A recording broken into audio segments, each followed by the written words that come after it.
Was it that? Hi guys, I'm live. I'm not too sure how we're going to work Slow this. mo. Audit is I'm live. sorry, guys. I won't be able to read chat for a few.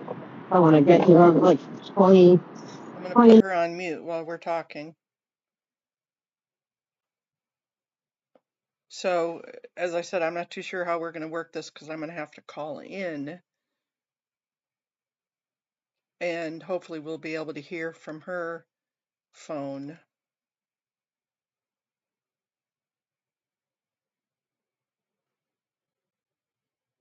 But hello to everybody. This is a new meeting for us.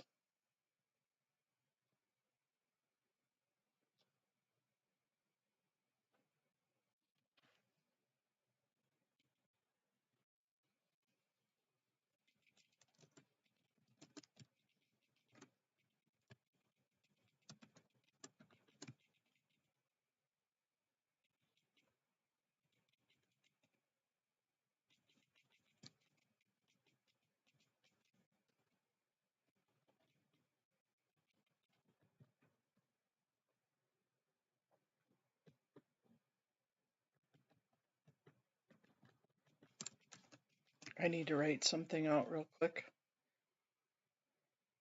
Hey, Amy M. Yeah, as I said, I'm going to have to call in. So, yeah, I know. But I'm kind of glad it gave Audit the time to get there. Hey, Scientology up north. I know, I'm on her live too. We're gonna have to, hey, Ganja Girl. We are going to have to accommodate and modify to make it work. But we will. We've done meetings like this before where Audit is our visual.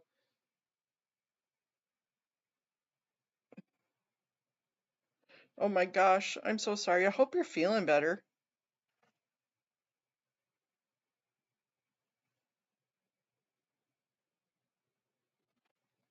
Okay, let's watch Audit go through. There is, but when you click on it, it's asking you for your commercial Zoom identification. So it's the same room as Public Works. So you would think they would use the same conniption, but I don't know. I'll give it a few minutes and I'll try and click on it again and see if it'll work. So yeah, there's a phone number to call in and then there's the Zoom link.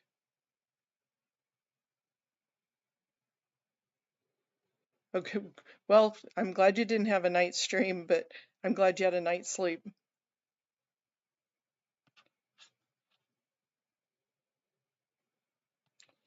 So thank you for the opportunity to speak. I'm a former DipTech director and have concerns about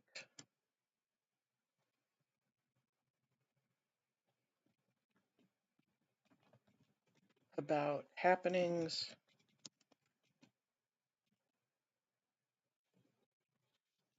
at LRH Fountain in Catalina. I have been commenting and complaining since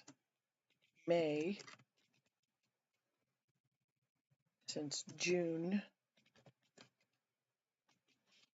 Okay, I'm not gonna write. I'm gonna play Amy and just wing it.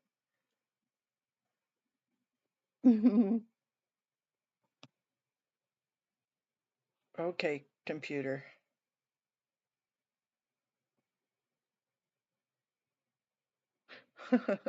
Night streams.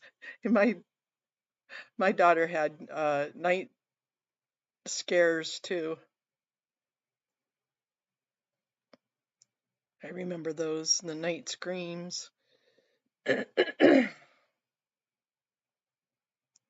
They were horrible. She used to wake up and be screaming or yelling and having nightmares, and you would think she was awake the way she was talking and looking at you, but then she had that glare about her eyes, and you knew darn well she was still sleeping.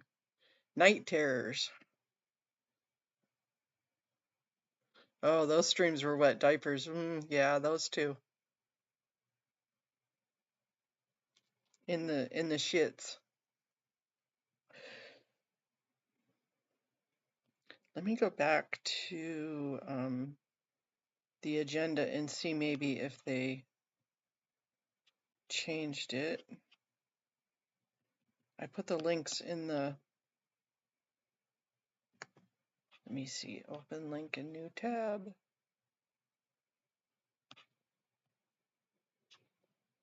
Launch meeting.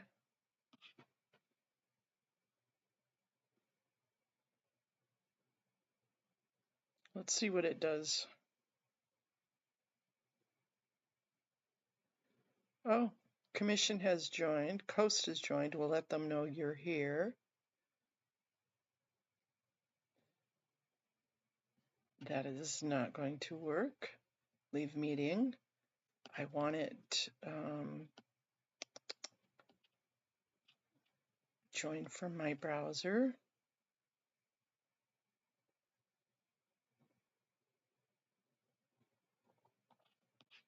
See, it's asking me to join in on that.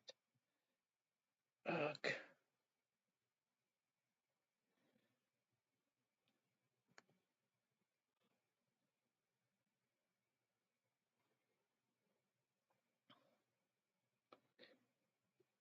Let me see if they'll let us in on this. At least we'll be able to hear.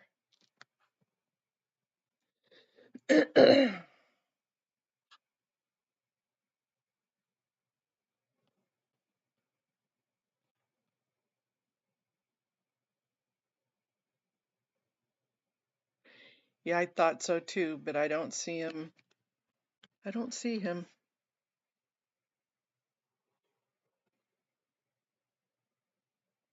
I kind of learned not to really rely on anybody. I hate to say that, but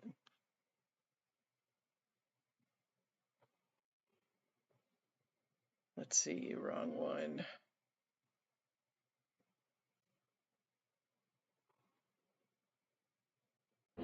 Okay. Okay, good. See, I had my Bluetooth on for my earphones, but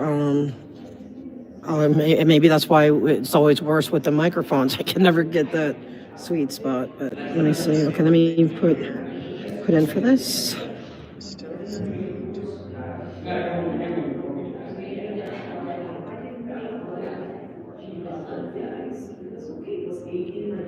No public comment. You know, I maybe should call in. It works on the app. Yeah, I'm on the app also, and we'll see if it works on that.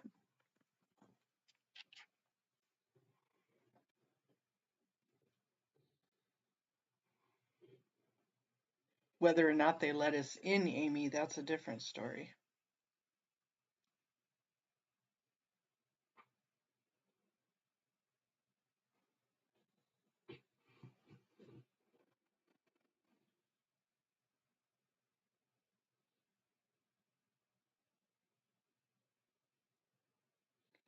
But I am going to call in just in case, but let me go back there. Blah, blah, blah, blah, blah, blah.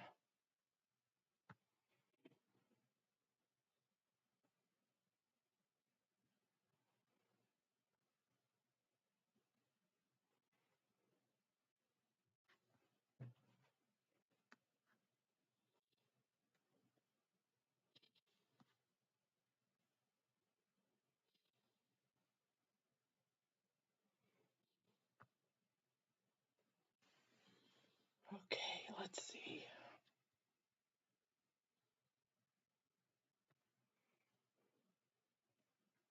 Still nothing on Zoom. I'm going to call in.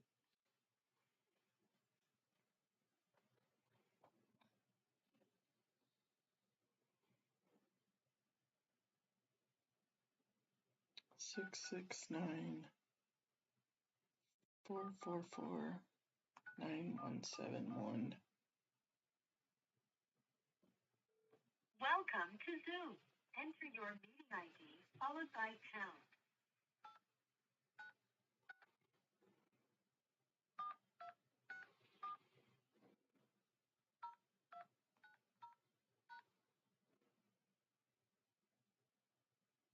Enter your participant ID followed by pound. Otherwise, just press pound to continue.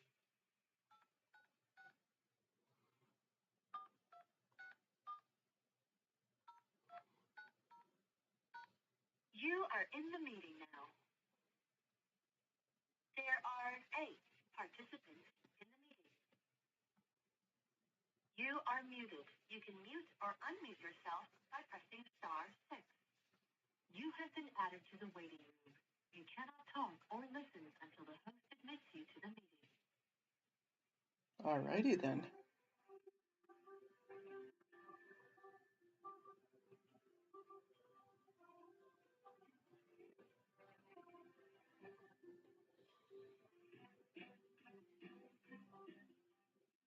Okay, well, we're on, and let's see what Audit comes up with.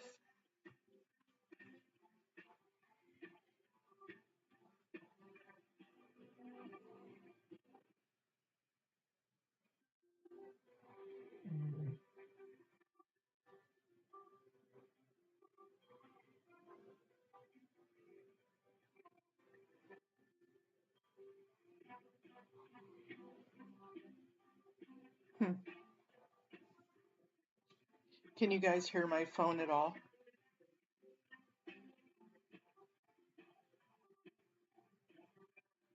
Can you hear the hold music?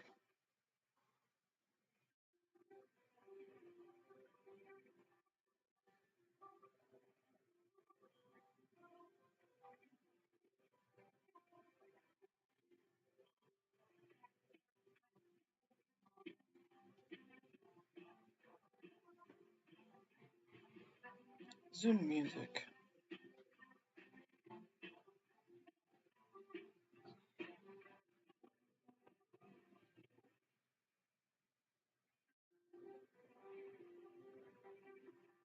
Okay, good.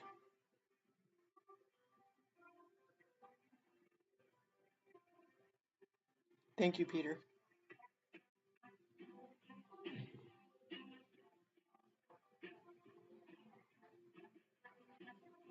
And if Audit's streaming is good, her sound is good, then we will use her audio, and I'll mute when I talk, because if not, it'll echo.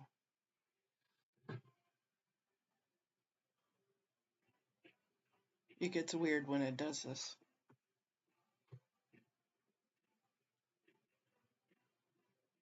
I'm still not in on the app.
It says it'll open it up at 2 o'clock on Zoom.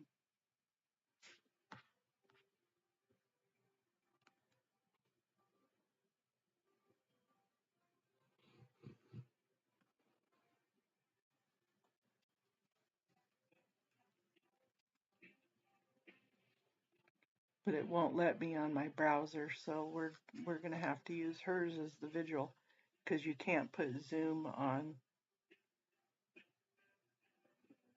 OBS. Oh, you know what? No, I can't. Yeah, it does say the meeting host will let you in soon.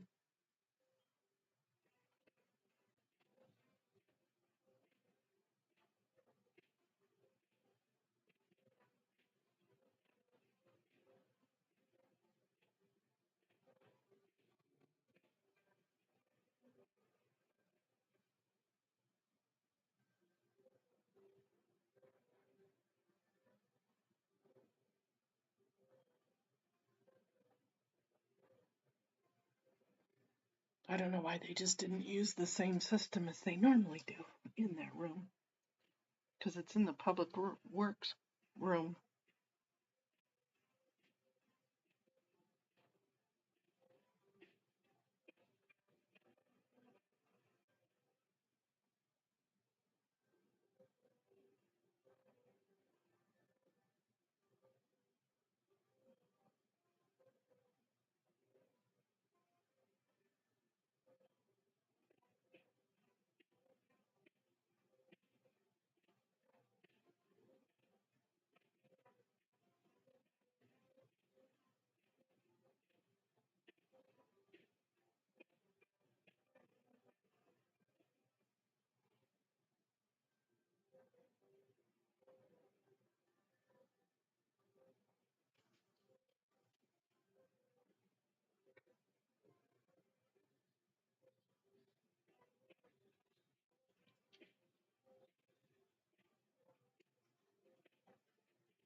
I hate joining new meetings.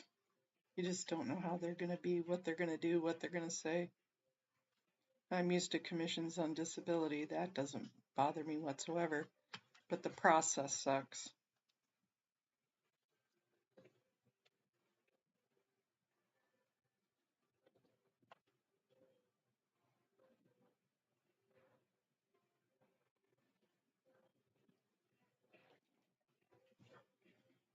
But I am so glad that Audit is there. She needs to make this connection.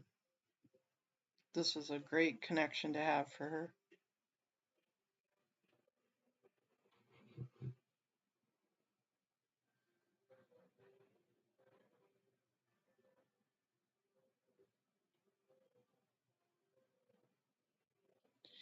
You, they are new people for us to have a relationship with, yes.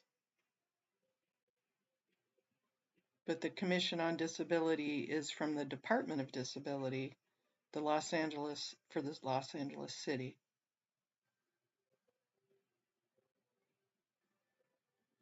And their venue, their purview is parking, accessible sidewalks. Here we go.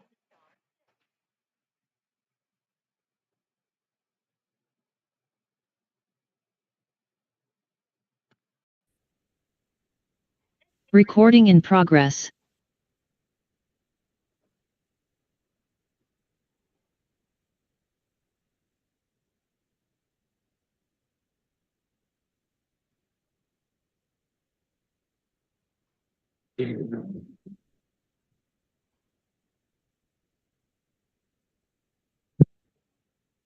Good afternoon, everyone. Thank you for joining us today. Welcome to the Commission on Disability meeting. Can you guys hear that? We can start with President Tagawa and housekeeping. Okay. Thank you, Kayvon. Hello, everyone. We have quorum. Welcome to the very first Commission on Disability meeting for 2025. Today is Thursday, January 16th. The time is 2:01 p.m. and we are in the Board of Public Works Hearing Room 350 at City Hall 200 North Spring Street, Los Angeles, California, 90012, and virtually over Zoom. I am President Akiko Tagawa, and I will be chairing this meeting today. I am female of Asian descent, identifying as she, her, hers. I am a Generation Xer of short stature and with short graying hair. Today, I am wearing a gray sweater. Is somebody speaking? Okay. First and foremost, our hearts go out to everyone affected by the devastating fires. The challenges are unimaginable to me, and so I wanted to start there. But before we start the meeting, I'll go over some housekeeping items.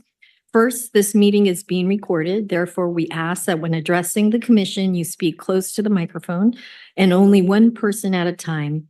Please state your name each time you speak. This meeting is also being live streamed. Individuals who wish to watch this meeting may do so by visiting disability.lacity.gov.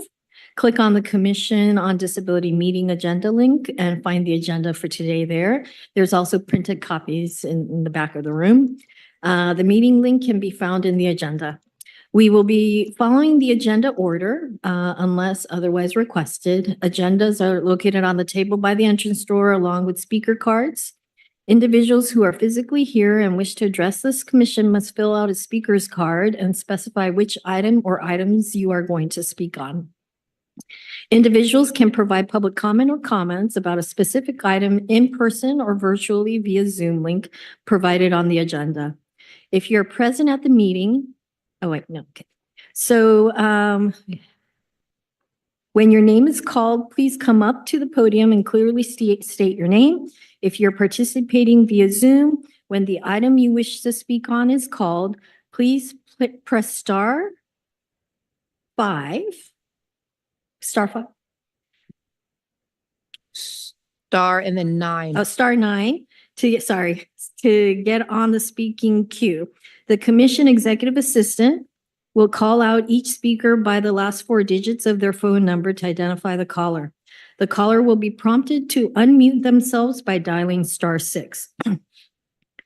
We will consider general public comment and single or multiple agenda items together. Speakers will have 2 minutes for each agenda item for general public comment for a total of 5 cumulative minutes. With that, I hand it over to Kayvon. Thank you, President Tagawa. My name is Kayvon Roten, Commission Liaison. I am a African American woman wearing glasses and a ponytail. Sorry. I will start off with a roll. Akiko Tagawa. Present. Mary Grace Barrios. Present. Verna Kabanban. Present. Candace Cable. Here. Elisa Schlesinger. Iron Hopkins. Here. George Acevedo. Robert Batante. Robert Williams. All right, that is roll, and we do have quorum this afternoon. I do want to say one thing on the agenda about this agenda packet. This agenda packet is available on the Department on Disabilities website, and the website is there in the link, and that is disability.lacity.gov. To request a packet be placed on the agenda, to request an item be placed on the agenda mailing packet list. Oh, we have a little bit of a mix up here in our writing, but to request a packet be sent to you and yourself be put on our mailing list, please provide your email address to the commission support staff at the commission meeting or contact the Department on Disability at 201 North Figueroa Street, Suite 100. Or 213-202-2764, or our website, contact information, dod.contact@lacity.org. Item number 1. Request for teleconference options pursuant to AB 2449. In accordance with AB 2449, Section 2AI, members may now notify the legislative body and of their need to participate remotely for just cause. If they haven't already done so, including a general description of the circumstances relating to their need to appear remotely. The provisions of this clause shall not be used by any member of the legislative body more than 2 meetings per calendar year. This item is for discussion and action. There were no commissioners to request the AB 2449. Okay. Item number 2. Sorry, my mic was off. We will move on to the next item. Thank you. You're welcome. Item number 2, approval of the regular meeting minutes. The commission will review the minutes of the November 2024 regular meeting and vote to approve. This item is for discussion and action.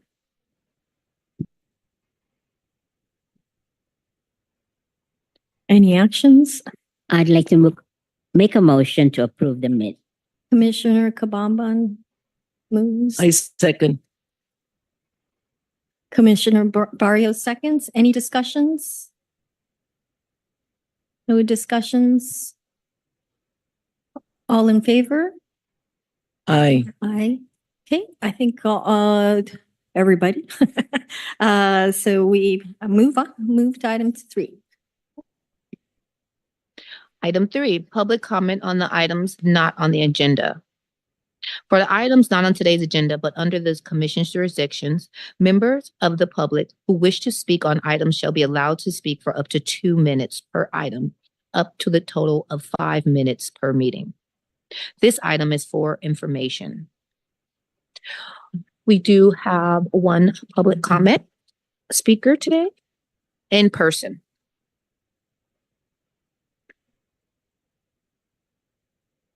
The speaker is Audit LA. Mhm.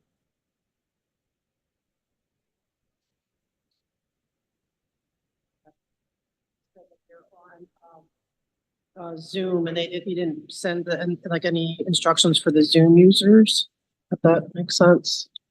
So Did you want to give instruction? good afternoon, Commission. I'm very happy to know that you're here. As somebody who's been advocating in my community and for a while, I didn't even know of your existence. But I'm here for a specific cause, a case that I've been here coming to meetings, almost every single meeting, Public Works, City Council, neighborhood councils since June.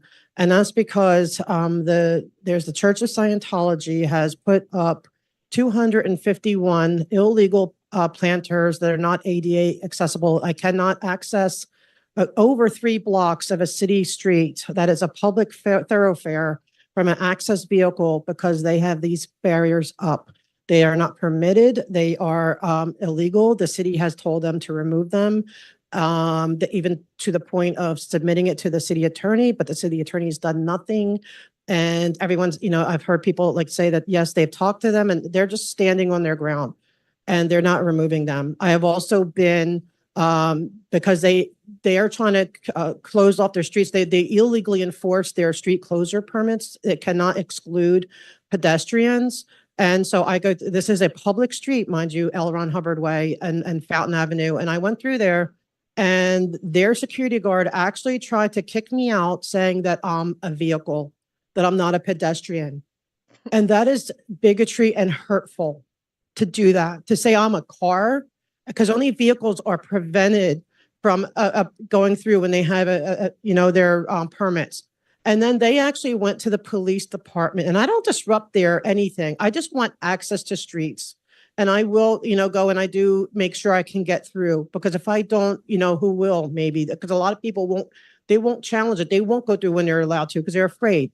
If you tell them they can't go, they're going to go.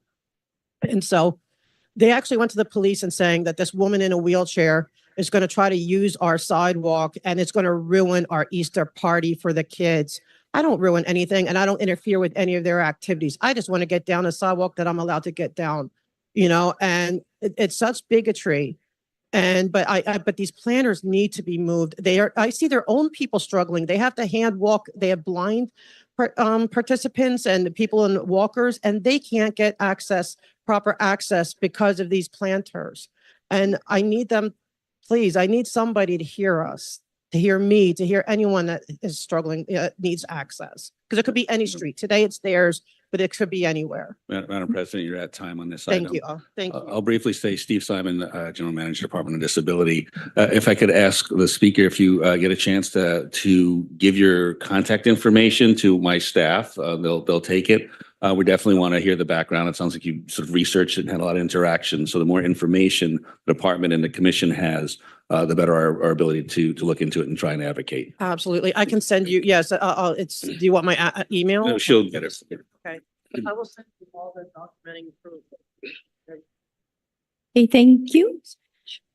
Any additional public comments? Yes, Yes. we have 4. Speaker, you can begin.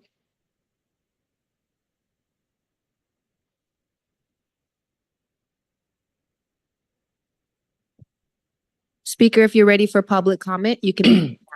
Hello. Yes, sorry, I didn't realize it was me. Can you hear me? Yes. Yes. Good afternoon. My name is Miriam, and I'm here to raise a concern regarding ongoing accessibility violations on L. Ron Hubbard Way. About 6 months ago, large planters were placed along this public sidewalk by the Church of Scientology, creating a significant hazard for pedestrians and violating ADA compliance. Despite being cautioned by city authorities, the Scientology organization has not removed these barriers, which continues to obstruct access.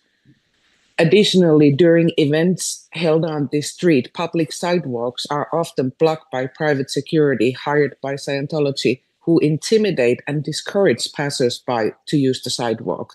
This includes disabled individuals and those who rely on a clear and safe pathways for daily mobility. I have personally attended several LA Public Works Committee meetings with this issue, and it has been raised repeatedly, sometimes multiple times a week, yet no action has been taken.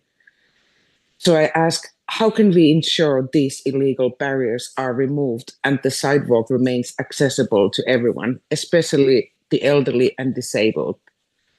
Public sidewalks are a right, not a privilege, and no organization should be above the law. Thank you for your time and attention. Thank you. Thank you. Our next public comment, you may speak when ready.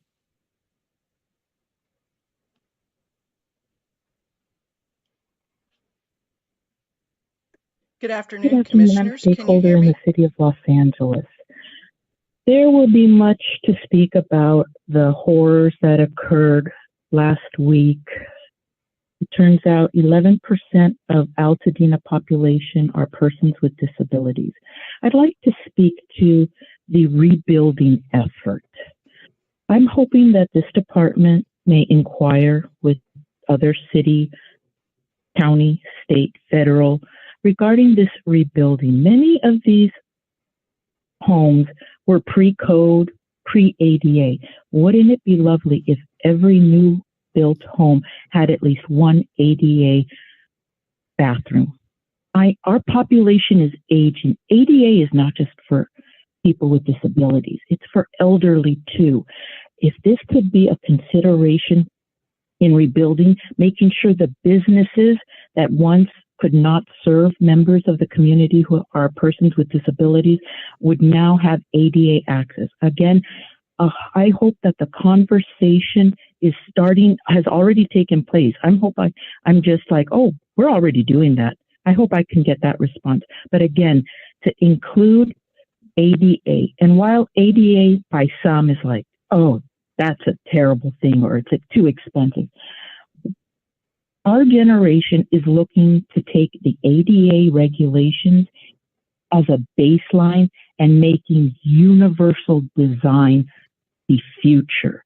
As Los Angeles is the 2028 home of the Paralympic Games, I hope that the inclusion of the population of persons with disabilities will be included in the literal rebuilding effort. Thank you for your consideration. Thank you, caller. Any additional public comments? Two more. Okay. You may begin when ready. Good afternoon, commissioners. Can you hear me? Yes. Thank you very much. My name is Mona M., and I'm an elderly woman that is a full-time wheelchair user. I'm a paraplegic. I'm a former Region 10 DIPTAC director, and so I know my disabilities and I know my disability rights. I say humorously, I am also calling about L. Ron Hubbard Way and the planters, the 251 planters then that have been put around that building along Fountain Avenue, Catalina, L. Ron Hubbard Way. And I cannot get on with my paratransit vehicle or my vehicle. There are no parking spots at all.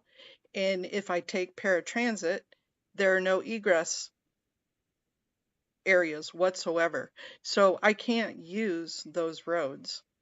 They are under city, state, and federal violation of the ADA and all disability rights.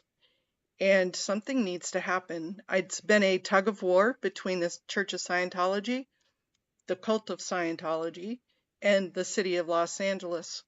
And we need some advocates, please. I yield back my time. Thank you. Thank you, caller.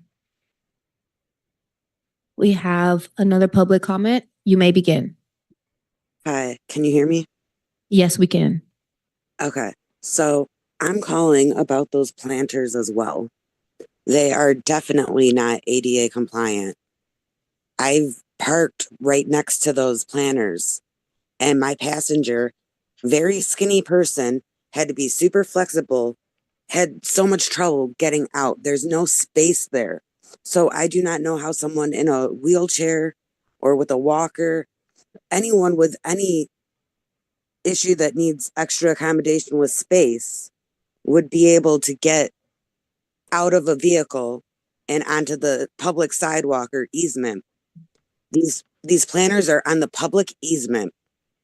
So to me, they're abandoned trash just on the public easement, just sitting out there.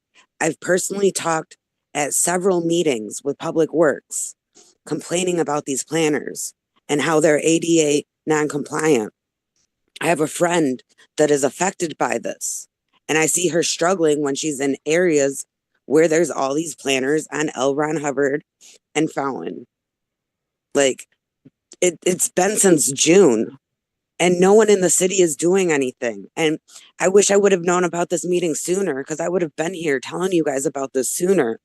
But we've been trying. So many of us have been speaking out and no one is listening. So if there's anything that you guys can do, please get these planters removed, or at least somehow get them in ADA compliance. But they definitely are not ADA compliant right now. Thank you. I yield my time. Thank you, caller. Do we have any more public comments? Stephen Simon here, Executive Director, Department of Disability. So Commissioners, two just quick points of information. So you've had, I think, 4 different comments on one particular topic. Again, like we asked the first speaker who was here, if you can give your information to Department of Disability staff, any background you each individually have. Maybe you have different pieces of data for us and different experiences talking to other city departments. If you let our staff know, and in a moment they'll give you the appropriate email or phone number to do that. It'll be very helpful for us to compile that information and share it with the commission to see what's appropriate advocacy that may be able to happen at that point. And then regarding the other item, there's a lot of discussion around rebuilding, and I'll be talking soon under my report around the emergency activities and recovery that are happening. I remind this commission, essentially the department's jurisdiction is only within the city of Los Angeles, but as mentioned by the speaker, city, county, state, and federal entities are having these conversations, and this commission certainly has the power to aspirationally recommend and suggest to any of those bodies what kind of considerations they should have around accessibility in the rebuilding process. So it is an appropriate space for this commission to possibly opine in that space. Thank you, Stephen. And I'm glad we're being found. So public comments can be made. I also want to add that Commissioner Vitante has joined us for records purposes. If there are no other public comments, we will move on to the next item. Thank you. Sorry. No, not of them. Madam President, I actually have a request. Stephen Simon speaking again. I'm sorry, I didn't self-describe. Stephen Simon, bald black man wearing glasses and a black Department on Disability jacket. And I like to think I look in my 50s because I am somewhere in there. I would request, Madam President, that we move item 6, the general manager report, up to item 4, which would be the next item, because I have to introduce a couple of new staff members who have to leave from here to go to the Emergency Operations Center. So. Yes, please proceed. We are under emergency times and crisis times. So let's proceed that way. Okay, thank you, Madam President. Okay, so Stephen Simon, Executive Director, Department on Disability. I will focus most of my report on an update on the fires and the current emergency activation by the city. First, speaking generically, then speaking about the department specifically itself and some of the anticipated efforts that will happen in recovery, which is really starting already. I will briefly then segue that into a little bit about departmental and city budget items. And we'll see how much time we have in that space. So that said, your very current update coming out of the EMD, the situational report. There are 2 primary fires within the city limits. One is the Palisades fire. As of this morning, it has burned 23,713 acres. It is 22% contained. And the second is the Hearst fire, which was known as the Sylmar fire, which has burned 799 acres and is 98% contained. Of course, we are also closely monitoring the Eaton fire, which is not within the city of Los Angeles, but it has burned 14,117 acres and is now 55% contained and currently imposes no risk of spreading into the city. The evacuation orders on the Kenneth, Sunset, Archer, and Hearst fires have all been lifted, and those are all contained. Most of the evacuation orders and warnings remain in effect around the Palisades fire. And fortunately, the red flag warnings about the wind and air quality alerts were ended this morning for today at least. They may be back in the coming days. Our staff, out of our 26 some odd staff these days, we had one person who was mandatorily evacuated, one person who had to put up with very long power outages. We had at least 2 staff, arguably 4, who were very, very close to evacuation zones to the point where it affected their, ability to do this sort of day-to-day work. I'm happy to report that all of them are back in their homes if they've been displaced and do have access to power. Staff are working extraordinary hours to support our community and our city in this situation. So we, in the emergency operations centers, there are 2 shifts that are currently happening. There's an A and a B shift. They run 8 a.m. to 8 p.m. and an 8 p.m. to 8 a.m. We staff at this department staff at least 1 seat in the emergency operations center. Usually it's a disability access and functional needs seat. More often, I forgot my acronym sometimes. Our functional need and support services seat is the one we've more often been staffing. So we staff 2 different 12-hour shifts. As of last night, the evening shift was able to be done remotely. At the same time, and in those seats, we respond to very specific requests from constituents, regardless of their needs. And it's in both seats that goes beyond disability community sometimes, includes seniors and aging populations and others with other functional needs. Sometimes it's language access, for example. In that process, we have supported an extraordinary range of requests, from some people needing extended childcare to folks where the fire department contacts us because they've got someone who's at home in a hospital bed, not in a facility, they're at home in a hospital bed. And how does one move that person? How does one ensure they have accessible shelter space and so on? And again, kudos to my staff and the work they've done. We are partnered with city, county, state, and federal agencies. Some examples are a partnership with the Department of Public Health, who's providing N95 masks throughout city libraries. We all year round partner with the American Red Cross and the Emergency Management Department and Rec and Parks. They have caches of equipment that are mostly durable medical equipment. Surprisingly enough, we have not gotten a lot of requests for durable medical equipment through this emergency. That may increase as folks who are displaced actually have the opportunity to seek greater services. So apart from staffing those seats in the EOC, one of us on the executive team is always a department operation coordinator. Again, we work in those same 12-hour shifts, including the overnight shift. When our staff in the EOC needs authorization or direction from the department more broadly or other department resources, they reach out to us and we coordinate that space. Additionally, in the Joint Information Center, again, this is a department of 26 people. We have been trying to staff that day or night, depending on what we can do, generally daytimes. That's the information teams and public information officers from police, fire, mayor's office, and others. So we work to ensure that the communications there are accessible, whether that's social media or whether that whether that is the press conferences and so on.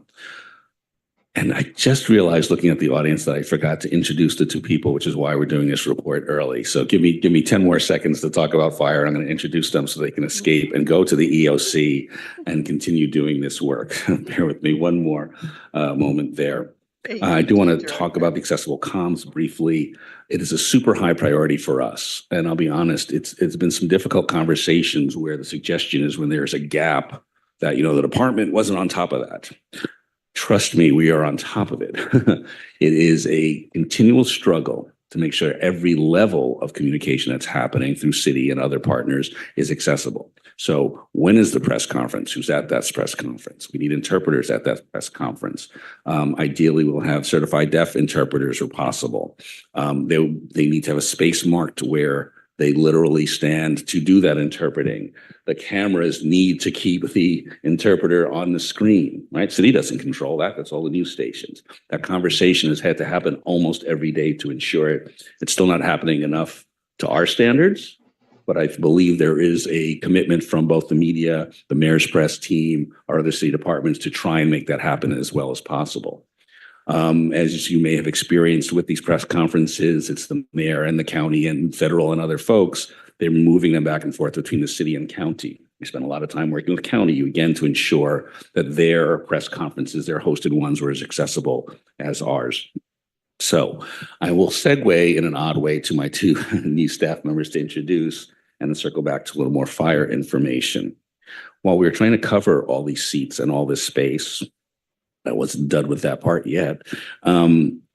We have been able to successfully hire actually 3 new people in the last couple of months. And this commission has heard and the public has heard how difficult it's been for us to get enough staffing.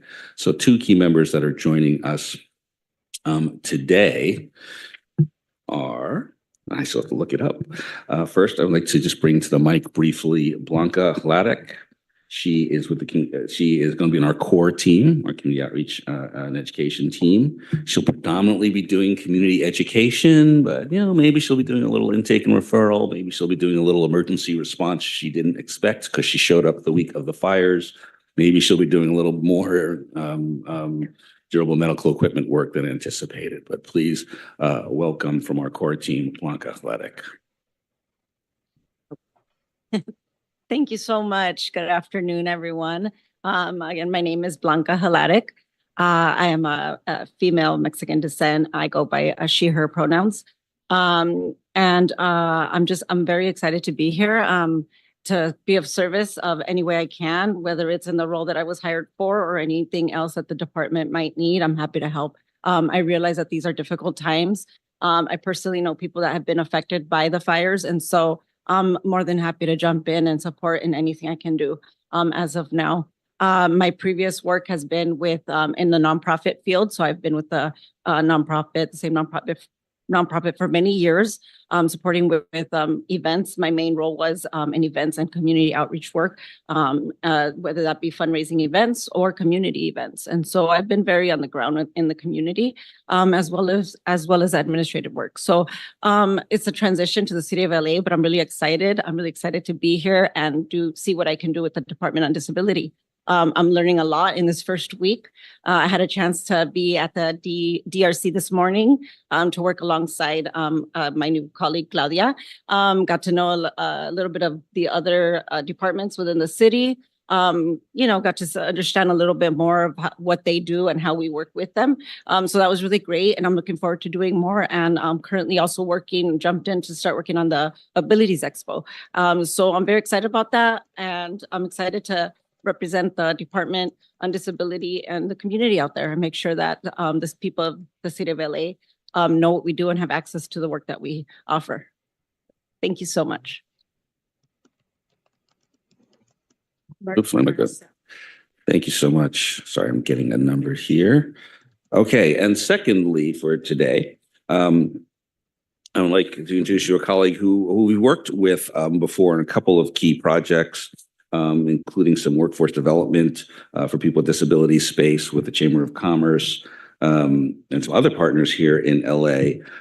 He is the new director of our Disability and Access Services Division. So that includes everything from our Title II grievance procedures, broad ADA compliance, the self-evaluation transition plan, sidewalks, blue curbs, et cetera, et cetera. We're very excited to have Matan Koch join us. Yeah. Got it for you. Would you like me to hold it or do you want to hold it? I can hold it. I just needed to reach it. Hello, I am Matan Koch. Stephen gave such a lovely background. I feel like there's little for me to say except that I actually feel blessed to be starting right now, and that is because of the ability to jump in at this time when everyone is so stretched and everyone is doing so much and there is so much need. So I'm excited to say that I feel like I've hit the ground rolling, if I can say, and we'll even be staffing the recovery center this weekend. So trying to be of service as much as my amazing colleagues have been. And so I look forward to all of the things that we are accomplishing together, that we will accomplish together. And I'm going to close off now because I've got to head off to the EOC to continue the amazing response of the department at this time. So I look forward to working with you all. Thank you. Welcome. We'll make sure the background of both of our new employees are available for all of you commissioners to see. I will point out Matan has worked on policy work at the federal level. I believe it was the Obama administration. It was a little earlier than that. Council Disability appointed by President Obama and confirmed by the Senate. And yada yada. Yada yada, and has done policy work at the state and local level as well, and the municipal level, which is important. So again, building out our expertise in that space. All right, forgive me. I will try and continue and make it fairly brief with a few more points. There are 4 shelters open currently. There's accessible transportation to those shelters with Department on Transportation provided. We have been in touch with them to again ensure that they are making sure those buses that go from the shelters to the recovery center are accessible. We haven't been receiving complaints about that at all, to my knowledge. We talked about the communications. A few other items. Again, there's so many different details that impact people with disabilities in this space. A lot of folks have not only service animals, but just pets, quite frankly, that have been displaced in this space. So we've been working with the Department of Animal Services and the Mayor's Office for a fire evacuation animal services program and ensuring that that program is accessible so people with disabilities can access it by phone or by computer at a Google Doc, or to get assistance through 311 to complete those docs. We have been asked by the Mayor's Office to make any suggestions for recovery ideas that might impact the disability community in particular. I will send the actual questionnaire. Well, it was a memo format we were sent. We will send it to all commissioners. We are sending a questionnaire to all our community providers to get direct input from them on the needs of people with disabilities and really policy and programming and planning recommendations so we can move forward from this disaster, responding better to people with disabilities in the long run. That said, I'm going to briefly segue into budget. With this segue, we have easily already exceeded our accessible communications funding for this coming year. I haven't actually crunched the numbers for this meeting because it's happening on a day-by-day basis, but we are having interpreters at the EOC. We're trying to work with the Mayor's Office most of the day and into the night every day. Those hours have been cut back a little bit because there'll be fewer press conferences, it looks like, over the next week or two. So there will be a budget discussion that will be happening. We are clear on our position. Those are mandated ADA services. We will make those things accessible. We are conscious about trying to stay within our budget, but we will not provide the accommodation. So we will continue to work with the Mayor's Office, CAO, and others to try and identify funding to continue to expand or at least maintain the level of communication accessibility that we've had. We've also, while all this was going on, submitted 2 budget requests regarding the games, the 28 games, Olympics and Paralympics in particular. One broadly around accessible communications, and imagine the scale that has to occur on, even compared to this disaster. And then also one on helping businesses to be accessible from both the physical plants, like literally having your space assessed by a certified access specialist, have recommendations made, have a grant program to help particularly small businesses be able to fund the actual remediation so they become accessible, and training that is done by community trainers, mostly people with lived experiences, to help train staff and businesses.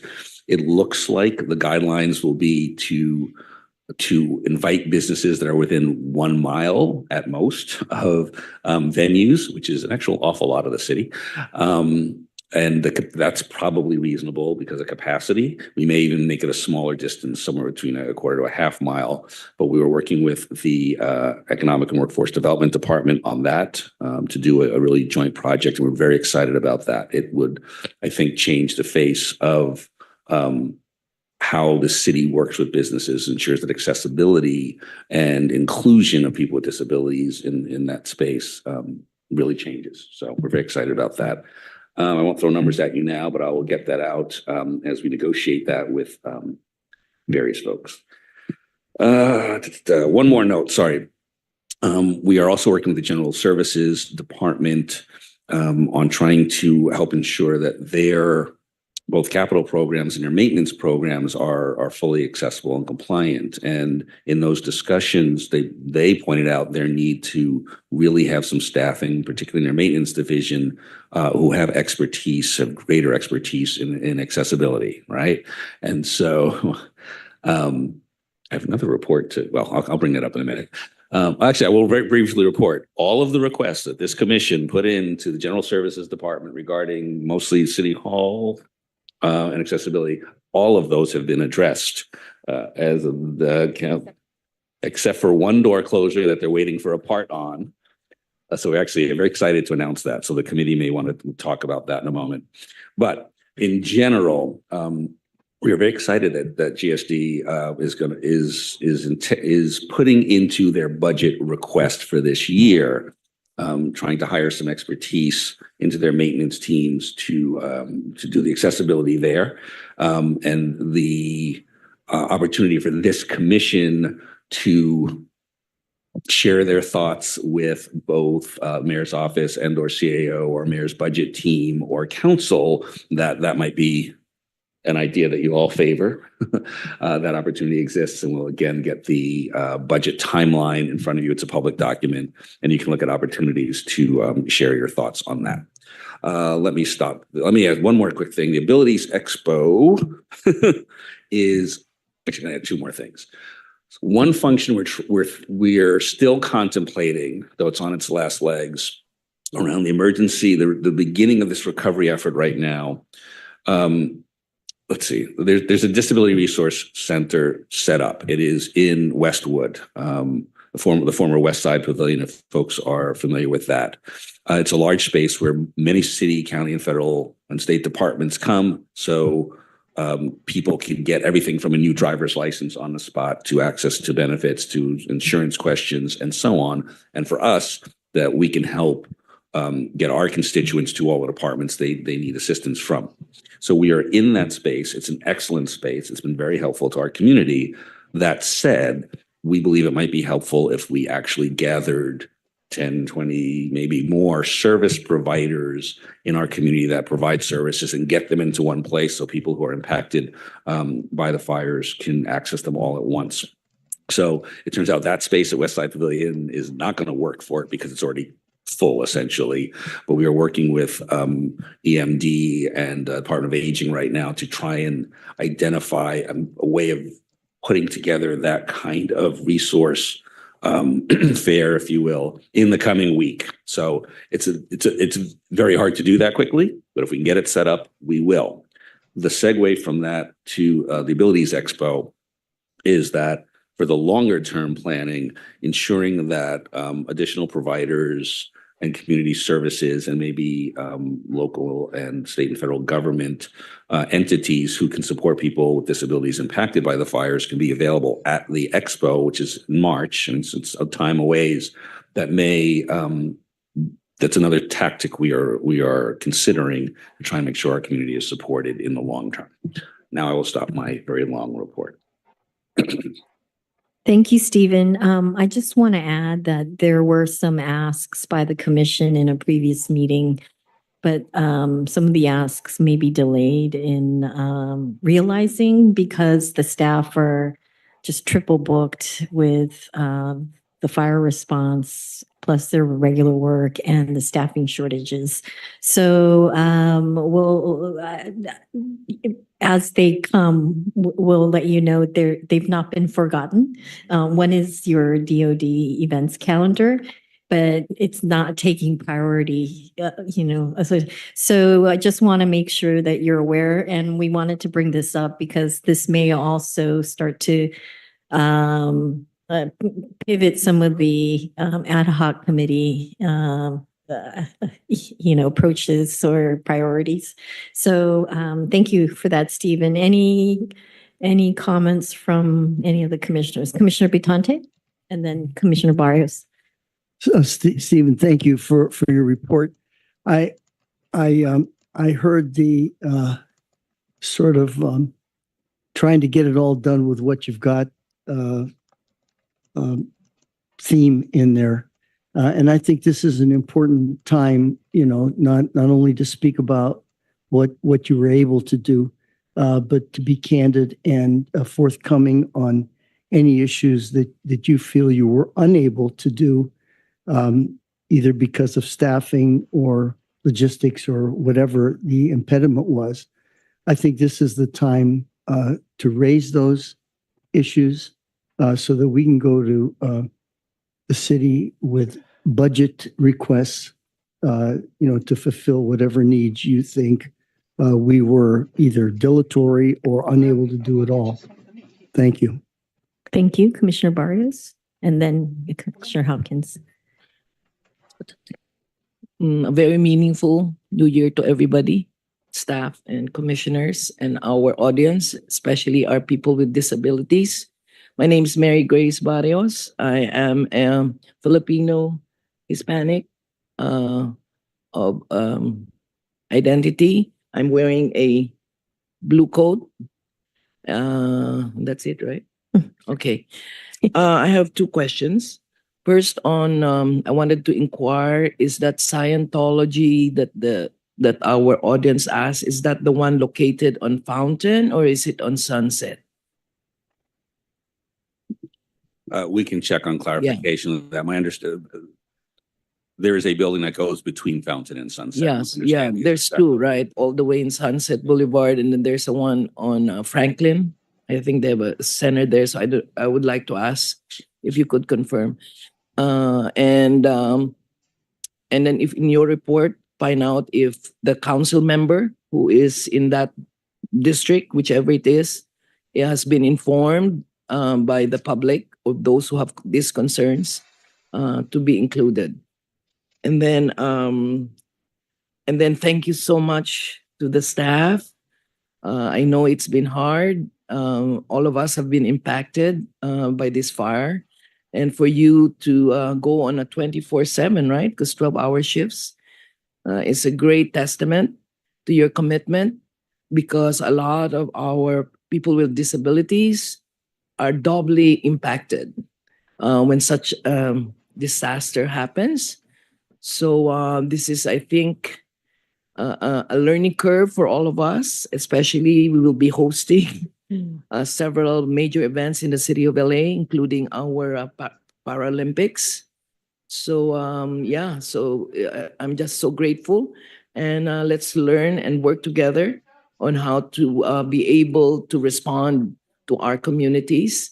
And of course, great news on the third thing on our GSD response to our long addressed disability accessibility in our city hall and our annex, and hopefully from there we can move forward to even the whole city buildings. But this is a great start in a very nice new year to all of us. So far that's my just wanted to ask that question. Thank you. Thank you. Commissioner Hopkins.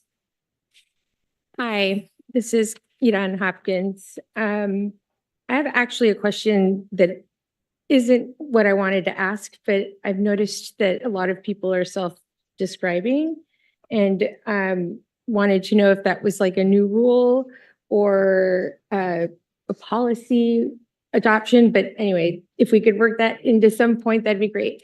But I had 2 points directly related to Stephen's report, which were the overtime costs and the costs of servicing these emergency response, the EOC, the EMD. It sounded to me like they might be attributed as a budget item for our department's regular operations. And I would say and strongly advocate for those to be characterized and classified as emergency response expenses, and then in that way affiliated with our budget, because our budget, it doesn't even cover the day-to-day operations, and it should not be intended to cover 24-hour coverage, 10 days in a row. And so it's just an example of how much flexibility and reserves we need, or how we it's not fair to say that that's a DoD regular budget item unless they want to do reserves on top of the existing budget. And then I have a couple ideas on the rebuilding getting existing businesses to incentivize them to incorporate ADA compliance changes. First of all, there is one already in the sense that it doesn't change your property tax basis, it's exempt. So you can actually make that improvement without increasing your property tax value. But I think one important tool would be at the local level, a Los Angeles business tax credit or a deduction. I think a tax credit would be a great incentive. I think we have the opportunity now to think of something like this and have the reason to suggest it at the state level to do either a tax credit or some sort of deduction that would, since we're going to have to do this great overhaul of the city, now is the time to think about how we can incorporate incentives for existing businesses on top of the emergency demands. And then the other thing, also related to fire response, I think we really should focus on Commissioner Cable's suggestion for a disability glossary or guide, like a phrasing guide. I've learned several phrasing, the proper way to phrase things that I now cringe on when I see them on television, and I see them all the time. And I've been watching local news pretty much nonstop. So I think it would be really good for the city to, or for our department, the Department on Disability, to produce at least a one-pager on some phrasing suggestions that we share with EOC and the Joint Information Center, and release it as a press release to all the media channels to request that they adopt some of this phrasing so that they're not like stinging people every now and then with things like wheelchair bound.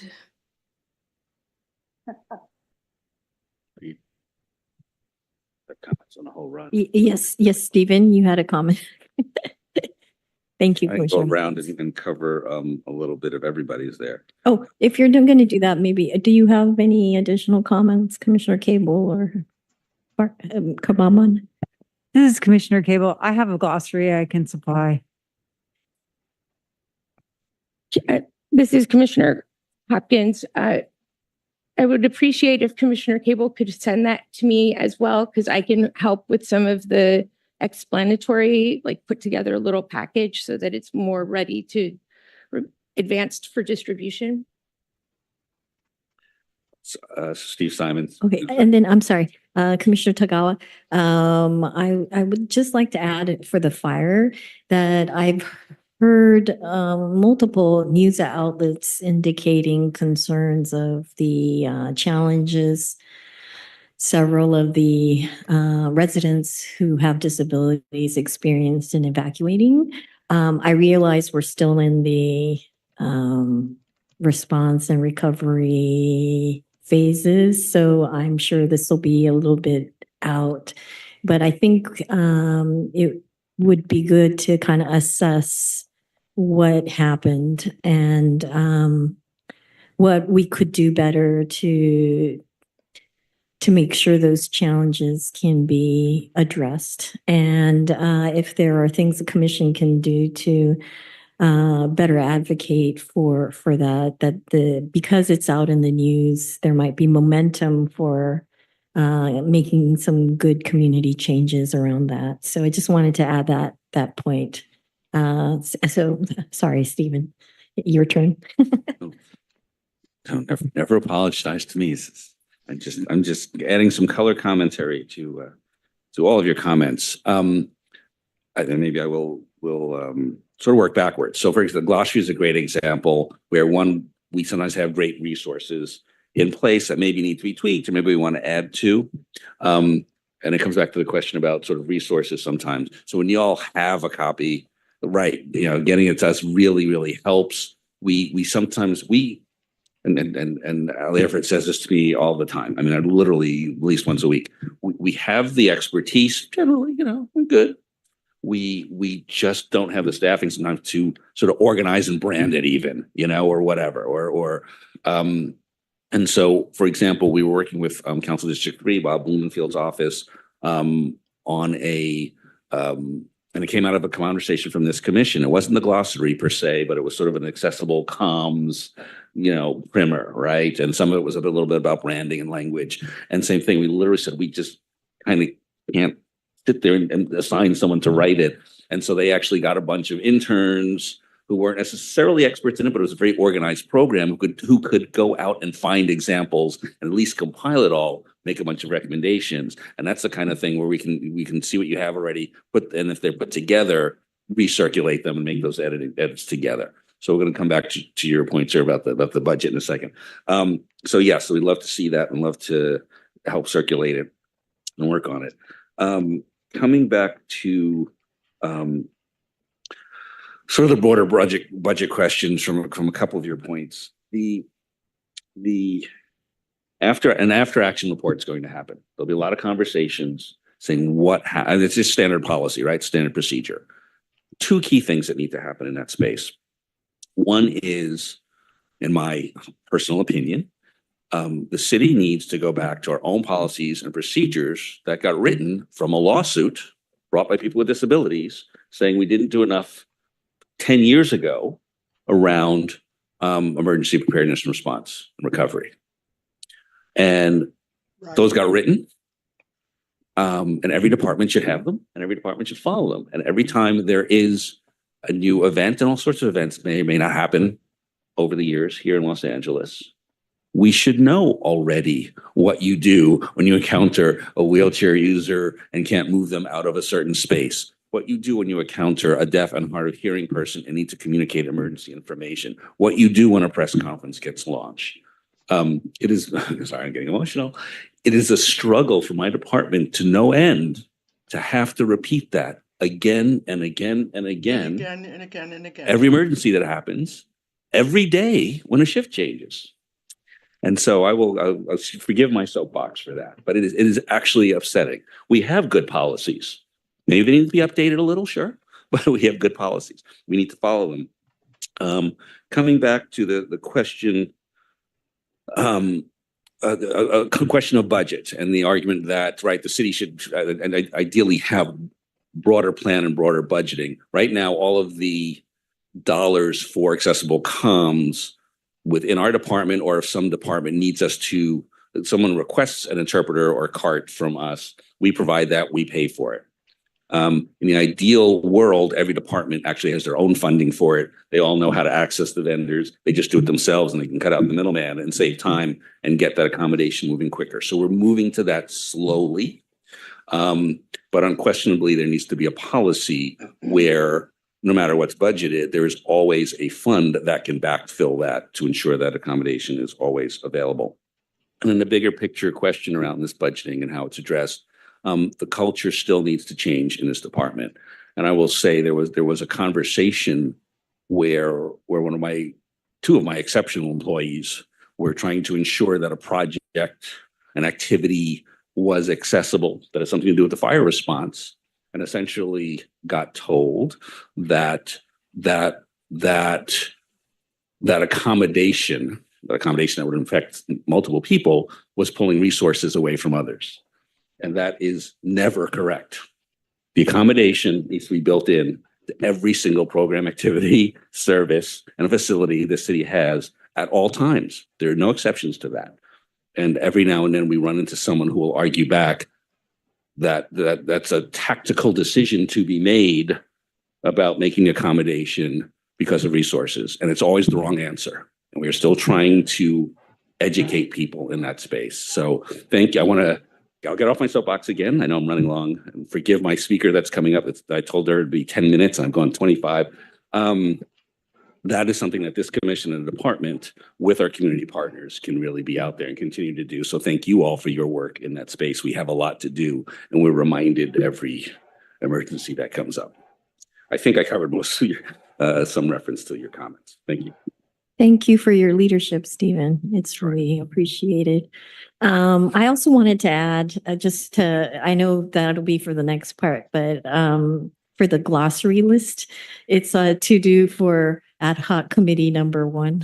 So if you could include us in the updates that we started, but we didn't really, we thought we had a year. So it's a little behind, but we'll get to that next. So that's that. But any public comments for this portion of the agenda? Yes, we have one public comment. Okay. Kayvon, could you remind the speaker, it's 2 minutes per item, 5 total. So just Yes. make sure that speakers always know how much they have left, if you can. Should I do one time before? Just let the speaker know. For That makes a public comment, right? So it's like 5, including the 2 from, so I have 3 left. Okay. I'm going to use all 2 right now. That's hard for me because I usually, I stream, so I usually do like whisper, try to tell people what's going on, but I was asked not to, so I'm not. So it's so hard for me to be quiet to them because I have, I've had upwards of 100, now we're at like 59, whatever, people interested. And I think it's amazing that people around the world are coming to a disability meeting, that it means so much to me. And I'm going to give a shout out to them to come with me on my journey to this, because I believe the people, the ADA community, there was a time I wasn't part of it. But now I've learned that it is the one group where it's almost like it's okay to dismiss and to forget about. And you just made me cry, sir, because when you're saying even part of just training with rescue, because people ask me, could you get out of your building if you had to evacuate? And I'm like, I hope I don't have to, because it would be a challenge, especially with my pets and everything. But so I applaud you guys, and I feel I've been heard. As far as I want to answer the commissioner's question, though, because I could bend your ear for hours for just different things I've seen and heard, and with this, for these issues. But with the Church of Scientology and these planters, there's the whole L. Ron Hubbard Way has planters on the whole entire easement. Then there's 2 whole blocks, both sides of Fountain, that surround the same building. And then on the entire block of Catalina, on their side of Catalina, they put instead thorny rose bushes, which are growing, which are also making it inaccessible. But a dog did, prick himself, because there's no you can't have rose bushes on the easement. And so it's, then Sunset is pretty clear. But it's such to me, an insult. And I've come to almost every public works meeting since June. And I have begged them for the ADA coordinator, and they keep telling me there isn't one. And I'm like, why isn't there one? And I'm saying that there's staffing issues, and I'm not blaming you. Okay, thank you, or at all. But, it's just so hard to know who to talk to. So I feel a sense of relief that I at least can come here and be heard. I hope you can help us, because, whatever their situation is, you can't just blatantly disregard ADA laws of accessibility. Whether if they don't want me there, that's one thing. They don't want me there, but but you can't make it inaccessible. You can't just do that because you want to hedge yourself in. Thank you, and everyone. Thank you. Thank you.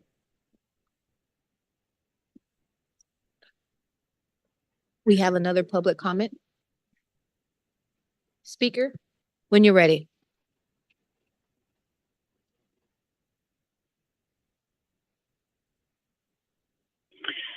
Yes, this is a stakeholder in the city of Los Angeles. I wanted to, I have a couple of issues regarding language.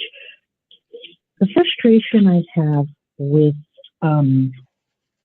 many things are people and organizations wanting to reinvent the wheel. We do need to educate the population of the city of Los Angeles regarding appropriate language. Last year during city council public comment, there was a commenter who used the word handicapped, and I shuddered when I heard that. I am sure this is a big world. This information hasn't been written. I don't want to hear that you're writing from scratch. Doesn't Paris, can we ask them, how did they educate their country people as to the appropriate language to utilize? Translated? Is it appropriate for our use and to use for education? And ask them with their permission if we can educate our people. There are written material already available. Please do not rewrite. Use what is already created and make one for the city of Los Angeles. The second thing is with 2028 and the city government, there's always this speaking of, oh, this incredible infrastructure and how we're going to make accessible for our, for the 2028 Paralympic Games. They speak in a tone as if there are no persons with disabilities who currently live, eat, work, drink, drive in this city. It's as if, well, they'll be here for a couple weeks in 2028. I'm hoping that,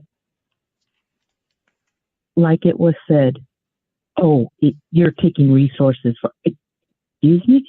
With this fire, let us burn some of those prejudices and things that put us, people with disabilities, aside. Roll over their toes. Thank you.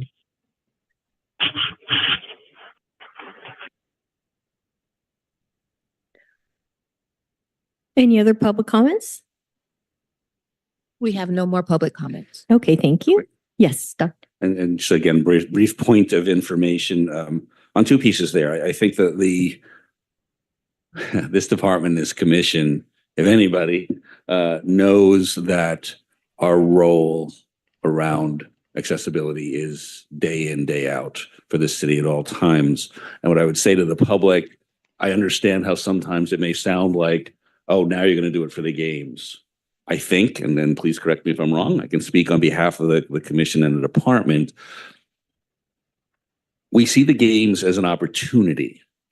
And if that catalyst allows us to expedite all the changes we know should have happened yesterday, but the resources start to move and other folks who don't pay attention to it as much as we all do will start to move more effectively, then quite frankly, I'm glad to use that as a catalyst. So I will assure you on all of our behalf that we are fighting this fight day in and day out. It's not that a sidewalk needs to be more accessible because of the games. The sidewalk needs to be accessible for the person who needs to get to the bus stop at the corner starting yesterday. But if that money will flow because there's going to be a games budget, or that money will flow because of that conversation, I'm all for it. So again, thank you for that input. And I thought I had a second comment, but I will.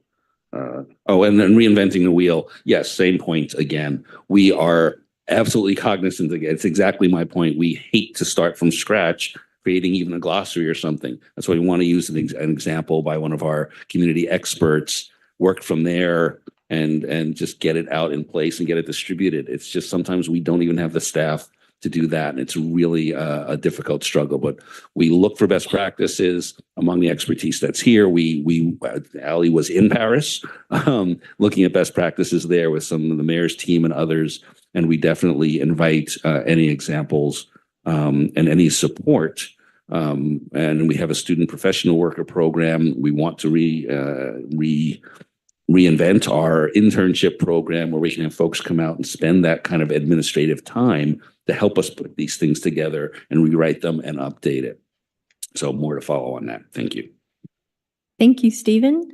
Without further ado, we will resume item number 4. I'm sorry for the wait, but we have, I'll let Kayvon, you introduce them. Thank you. Item number 4, our very own Commissioner Kabanban will introduce our next Oh, presenters. sorry. Thank you. I wanted to get into the action, so I volunteered to introduce them. Hello, ladies. Just a little background on how Danita and I actually got together and planned this presentation, and I'm so glad that you guys could come. We met at one of the events for the games, actually, at the endowment. And so we were at the same table. And as you do in those events, you talk to the people next to you.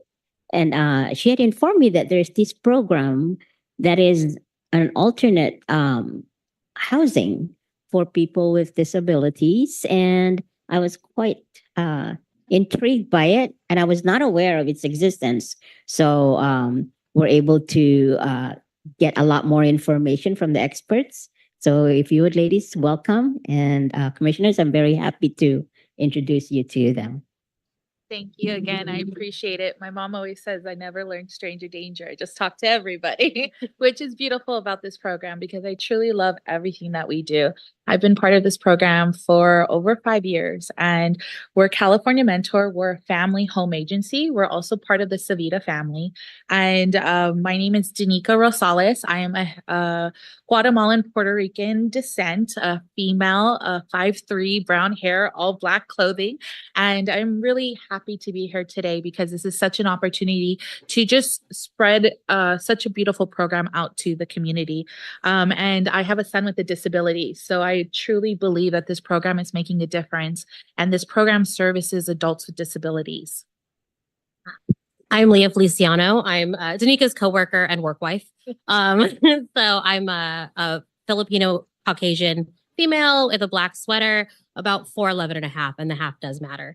So I'm going to talk a little bit about the FHA and the Family Home Agency and the model. Our program is a residential service model. Where we fall is somewhere between living independently and being in like a residential facility. We're right in that middle ground where individuals with special needs live in a family home. They're able to have better community integration, more opportunities to be a part of a family, have family dinners. We partner with the regional center and the Department of Developmental Services. And when we do an intake, we bring our individuals into the program. We have an interview. And in that interview, we ask, what are you looking for in a mentor home? And I was helping with an audit, and one individual said, I just want someone to ask me how my day is. And so it comes down to that. It comes down to being able to join a family and have, watch baseball games together and spend, family dinners and Christmas and birthdays, and really make those connections in the matching process. And our program is in over 37 states and all over California. So again, like she mentioned, we're hand in hand with Regional Center and the Department of Developmental Services.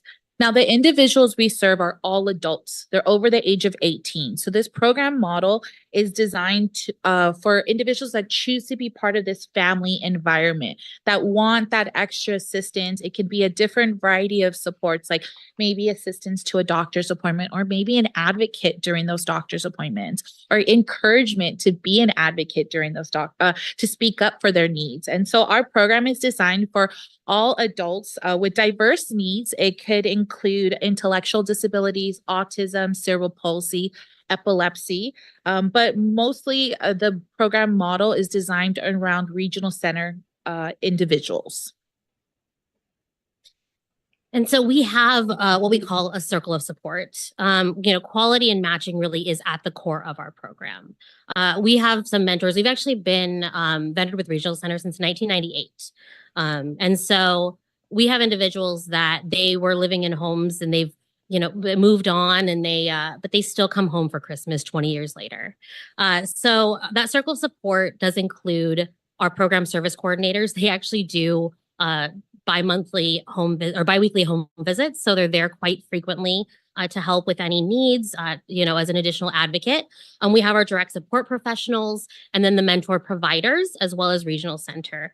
In addition, there's supports like behavioral consultants, and I believe we even have a nutritionist and all of these other factors that can really, really assist in the comfortability of that family home. And with our program is designed to be, like I mentioned, in a family home environment. So our mentor providers, the ones that open up their home and choose to make a difference with their home, instead of, renting it out to anyone, they're choosing to open their doors to our program. So our program mentors are all independent contractors. They want to make a difference with that spare bedroom, and they come from all different backgrounds. We have mentors that are empty nesters. We have mentors that are, single parents or families with young children, but they're looking to open up their home and heart to somebody with an intellectual and developmental disability. Our program is all about family and inclusion, and the individual is the center of our program in every way that we support them. We also have a beautiful opportunity for built-ins, which are individuals aging out of the foster care system that choose this type of program, that have regional center services and want to be part of our program. So our program offers a lot of different services. And like I mentioned, in over 37 states and all over California.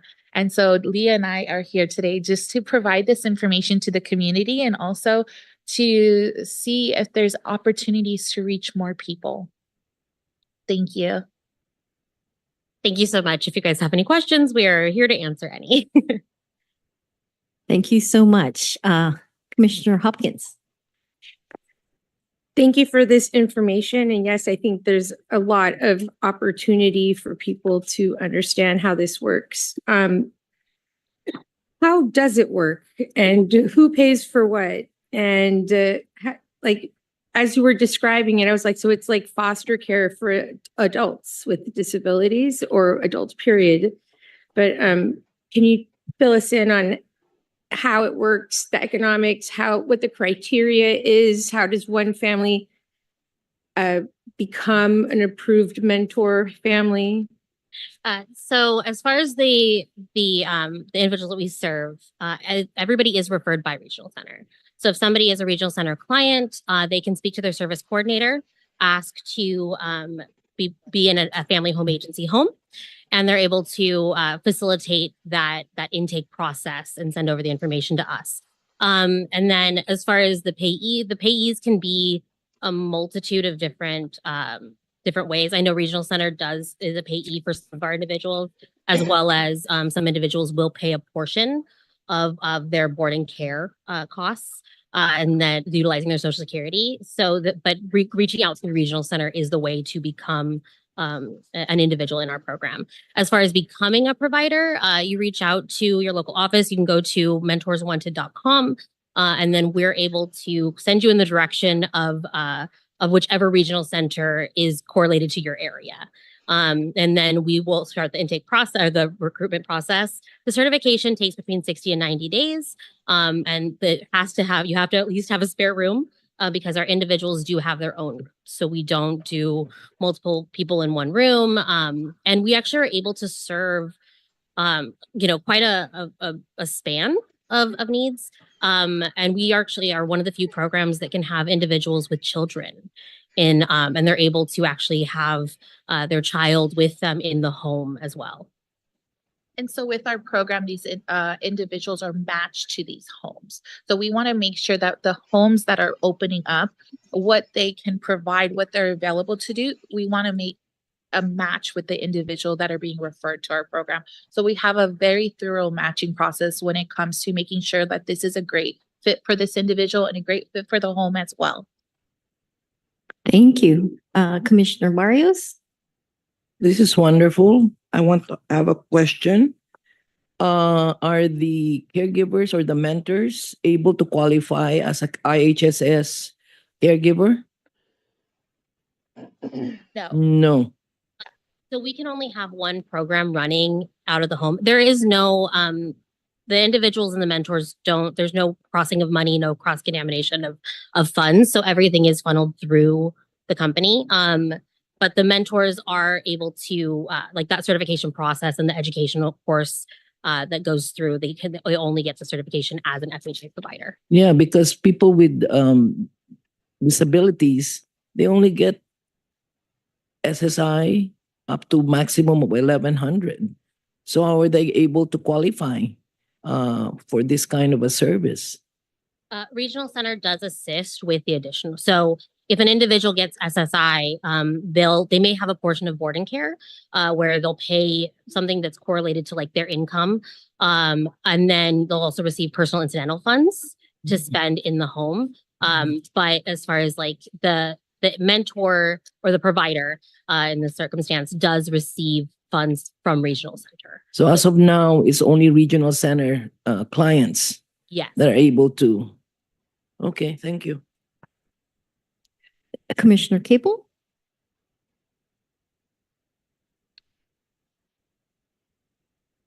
Thank you for this presentation.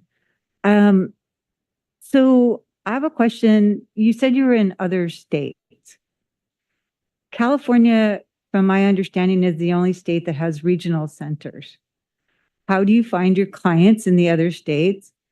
And my other question is this a nonprofit or a for-profit corporation? And if it is for-profit, what corporation is it that owns all of these family centers? So we are a for-profit corporation. We're under the umbrella of Savita Health, so California Mentor. We're under this massive umbrella in 37 states. So the individuals that are found in other programs or other states, as far as their referral process, to be frank, I'm not certain. We are here in California, and we do have some meetings with other states, but not most. But I do believe that that referral process probably comes from something similar to like DDS. Thank you. Commissioner Hopkins? Hi, this is Iran Hopkins. I have an idea. So I don't know the criteria for the regional center, but my idea is, shouldn't there be a way to use housing vouchers to have families, or like I can imagine a lot of grandparents who grew up with families whose children moved away. They'd love to have a family in their house, or empty nesters or widows and widowers who have extra rooms in their house. The city, if there isn't a way to do this with federal housing vouchers, there should be a way to do it. We should see if there is a way for city housing vouchers, because I know, or county, I'm getting a little out of my depth here, but I know that the city and the county do have some sort of housing vouchers, and we should look into whether it'd be a great expansion for this already existing infrastructure. Yes, Stephen. Well, actually, a question to your question, and we'll throw that back to you. Is the main impetus of that so that people who wouldn't otherwise qualify under the regional center have another means of funding for the housing? Is that the? Yes, and that's where I'm not sure how you become a regional center client, but I think there's a disconnect especially with aging out foster kids. I met the Junior League and we do boatloads of work. I should have you guys come do a presentation over there, but one of our main focuses is education and foster children. And Los Angeles has the largest community of unhoused children and foster children in the United States. But I've not heard of this. And I think that that's where there's some sort of communication gap. Like, do the foster kids in the foster care system know that they should investigate whether they could qualify as a regional center client? And if that doesn't work, there should be another way to qualify if you're already eligible for housing assistance, because the housing voucher is a dollar voucher that is paid to the landlord. And that could be the same sort of thing here for providing room and board. It's kind of, renting your room in exchange for the housing voucher. So it would radically expand housing. And then as a mother who adopted her son that has a disability through foster care, I agree. This is something that we need to think about, because I think of my son when he turns 18, and if he was still in foster care, what would happen because he has a disability? Who would take him in? who would want to make a difference.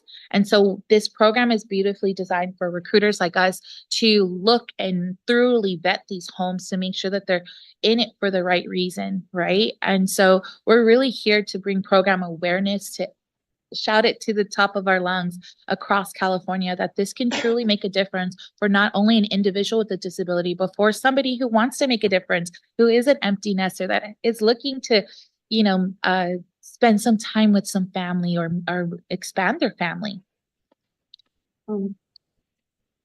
Yes, Commissioner Cable.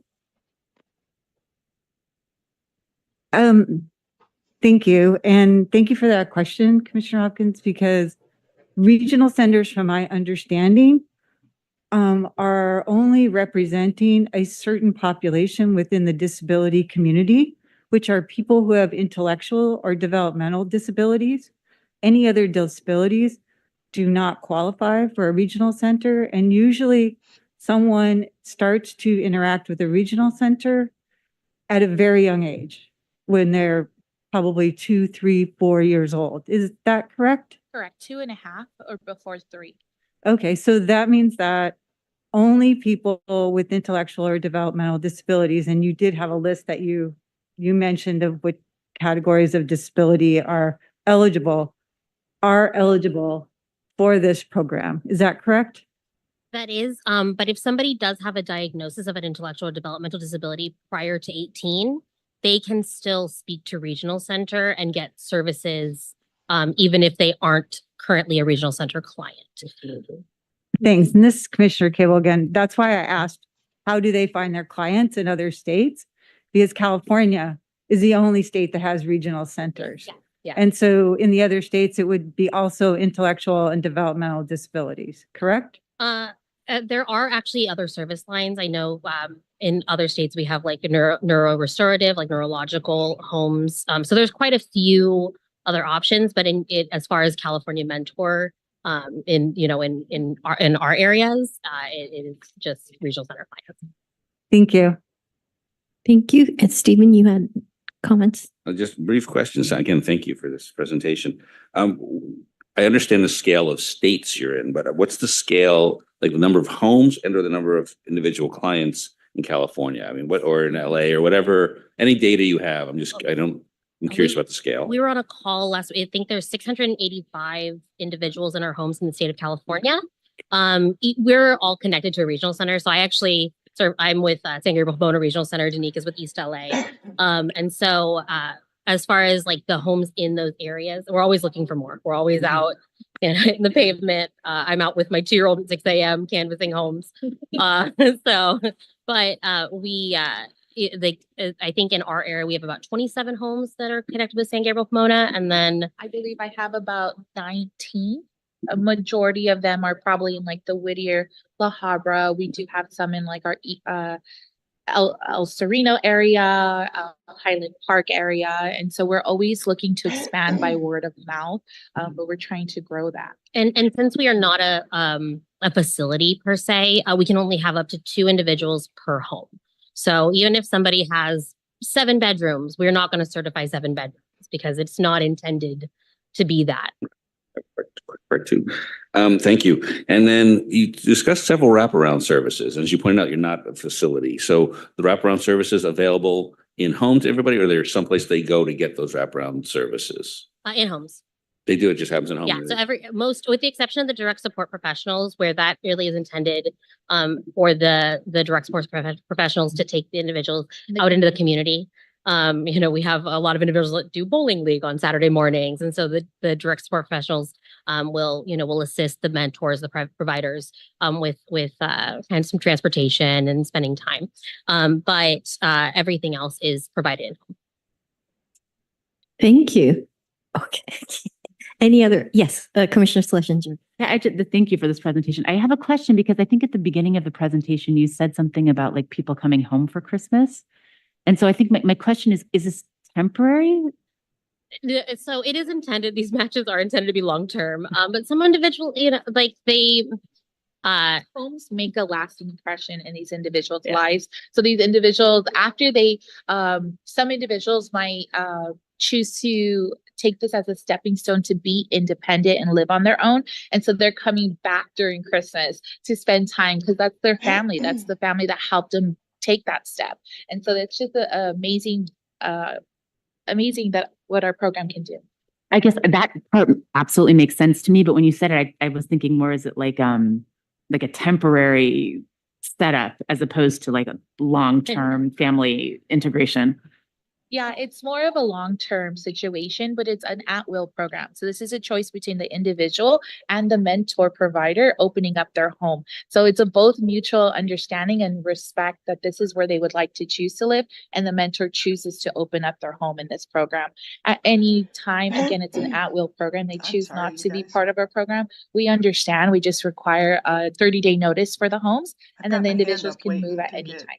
Do you ever have situations where from the get-go, both parties say we are looking at like a 5-year plan, or, I'm looking to leave California in 5 years, so this would only be a long-term, but temporary long-term situation? Occasionally, I think, we're very, very interested in what the individual chooses to do in the circumstance. And so we do have some individuals that come in and say, oh, I only want to be here for a bit because I'm learning these skills, or I only want to be here for a bit because I want to be by myself. I want to move, or I want to go away to college, or whatever the circumstance might be. So we do have some individuals that do come in with that intention, and the mentors are very supportive of that. Actually, we actually have some mentors that that's their goal, that they would prefer an individual that does want to kind of eventually, make it on their own. So it just depends on each circumstance. There's such a vast like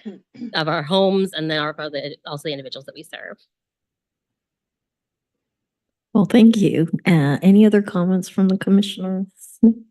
Oh, yes, Commissioner Kambabon. Hi, Commissioner Kambabon again. Denita, if you can just kind of go over maybe a typical day for a mentor, because I know when you and I were talking and you had mentioned like may have to provide meals, and I'm like, oh, like cook for them. So can you go over what a typical day would be, for example? Yeah, so that family home environment is what these individuals are looking for. So just like you would anyone with your family, you would make a meal, you make yourself lunch, and I know myself, I would offer it, right? And so with our program design, it's designed to be that the individual will get 3 meals a day, breakfast, lunch, and dinner, and a healthy snack. And then the mentor will provide that. So it's making an extra portion for the individual in the home to ensure that they have something to eat. Now, if that individual chooses something else, for any reason, that is their choice. But it is designed to be able to provide those meals to those individuals, as well as assisting the individual with if they need assistance with medication management, assistance to and from doctor's appointments, as well as basic necessities in the home. So toilet paper, shampoo for a female individual, feminine hygiene products. So the home is designed for the mentor to be able to provide that to the individual so that they are never without. Thank you. Thank you. And Commissioner Kambabon, thank you for connecting us with this amazing organization. Yeah. I sat at the right table. Everything happens for a reason, and I truly appreciate all of the work you guys do here. And I know we're just thankful to be here today. Thank you.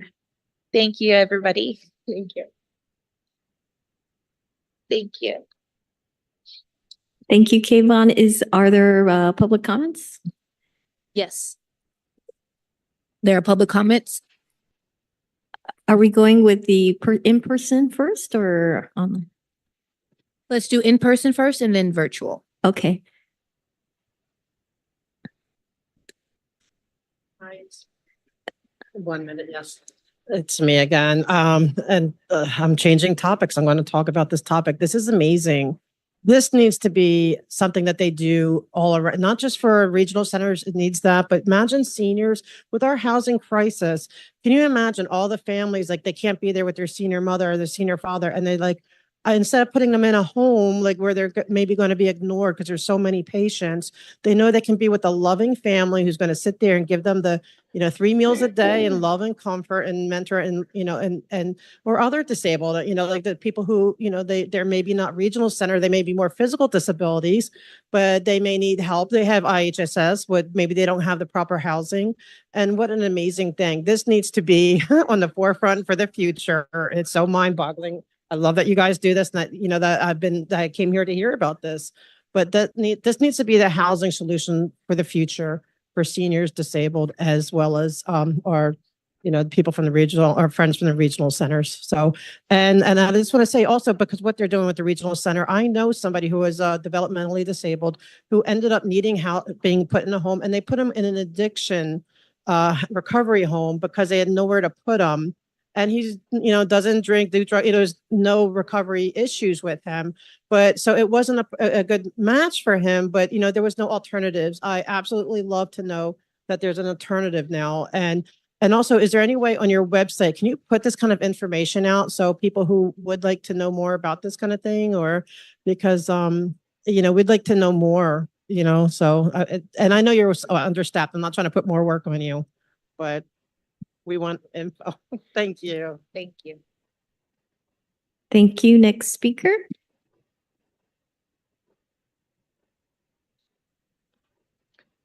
Good Next speaker. afternoon again, commissioners. Can you hear me? Yes. Thank you so much. Again, I would like to speak to the FHA, the California Mentors. They were discussing the regional centers. I do have a question about that. Do you have to have a Medicaid waiver in order to be eligible through the regional centers? And then 2, what is the percentage of, or the requirement of, the mentors' homes to be physically accessible, not just for the intellectually disabled, but just in case there's comorbidities? Sorry about that. I get a little bit tongue-tied on that word. But what is the requirement for physical accessibility of the homes, and how many are available for that? And that really concludes my questions, and I would love to know that. Yeah. So, speaker, we will connect you, or the team will connect with you offline to interact and have your questions answered. Public comments are just public comments, and we do not respond to it during the meeting. So I just wanted to make you aware of that. Next comment. There are no more public comments. Okay, thank you. And thank you again, presenters, for the wonderful presentation. With this, we will move to item number 5, ad hoc committee updates.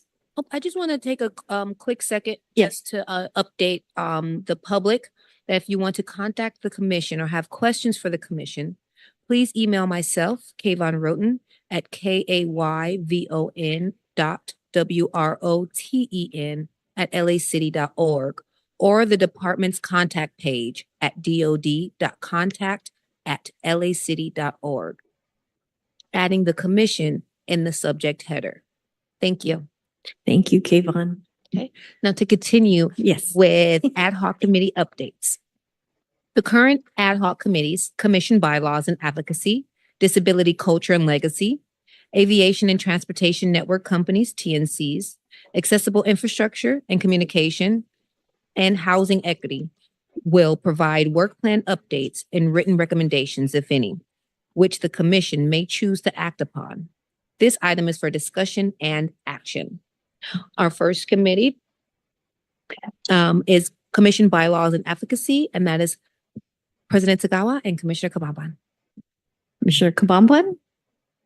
We don't have any updates at the moment, so thank you. Thank you. Thank you. Ad hoc committee number 2, Disability Culture and Legacy. And this is Commissioner Cable. We don't have any updates to report at this time. Okay, thank you.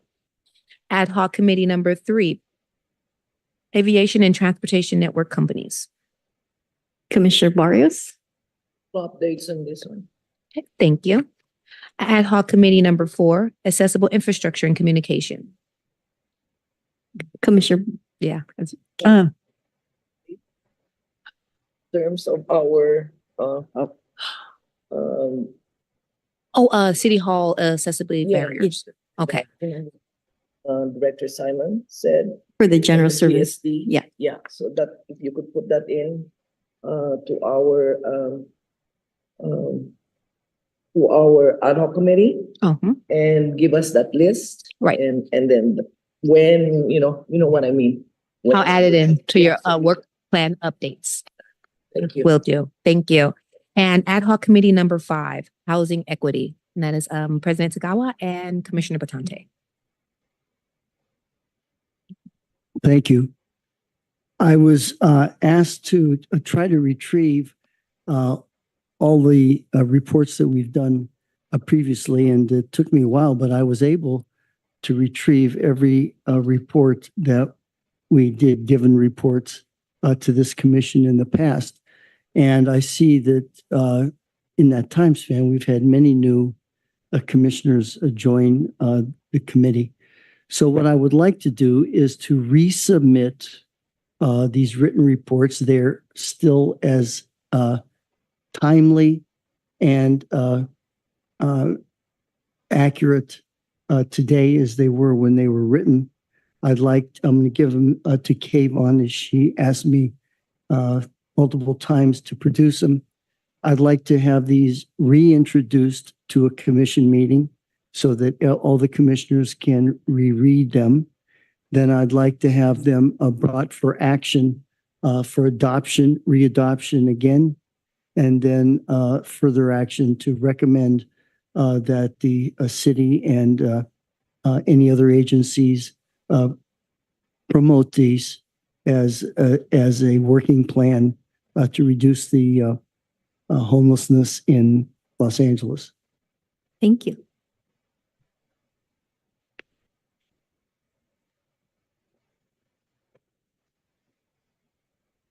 Documentation received.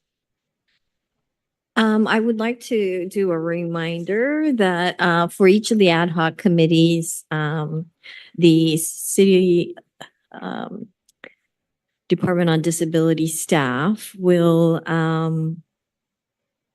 send each of the ad hoc committees an updated notes, the work plan updates, and then you'll be given a deadline to provide input on updates that are being made prior to the next meeting.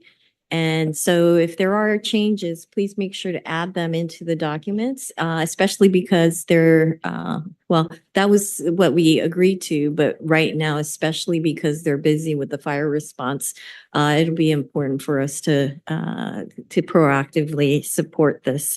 So I just wanted to add that. And thank you, Kayvon, for everything you do to keep us honest with our assignments. Anytime. Yes.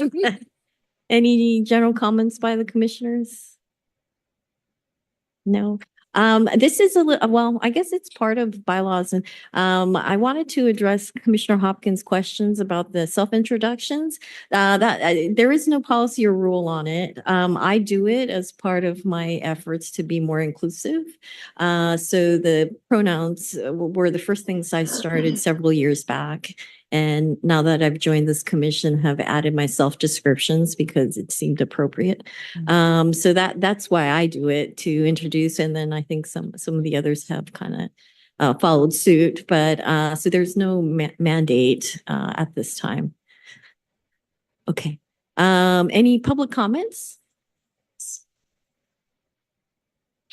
There are no public comments. Okay, no public comments. So next would be agenda number, item number 7, new business and announcements. New business and announcements. Announcements from commissioners, DoD staff, and guests, as well as follow-up items from this or previous commission meetings to be presented at the next meeting. This item is for discussion. Yes, Commissioner Barrios. Commissioner Barrios, so since Director Simon brought up about Abilities Expo in March, Can you let us know what is the participation of our by the next meeting? And what is requested from the commissioners in terms of support? Thank you.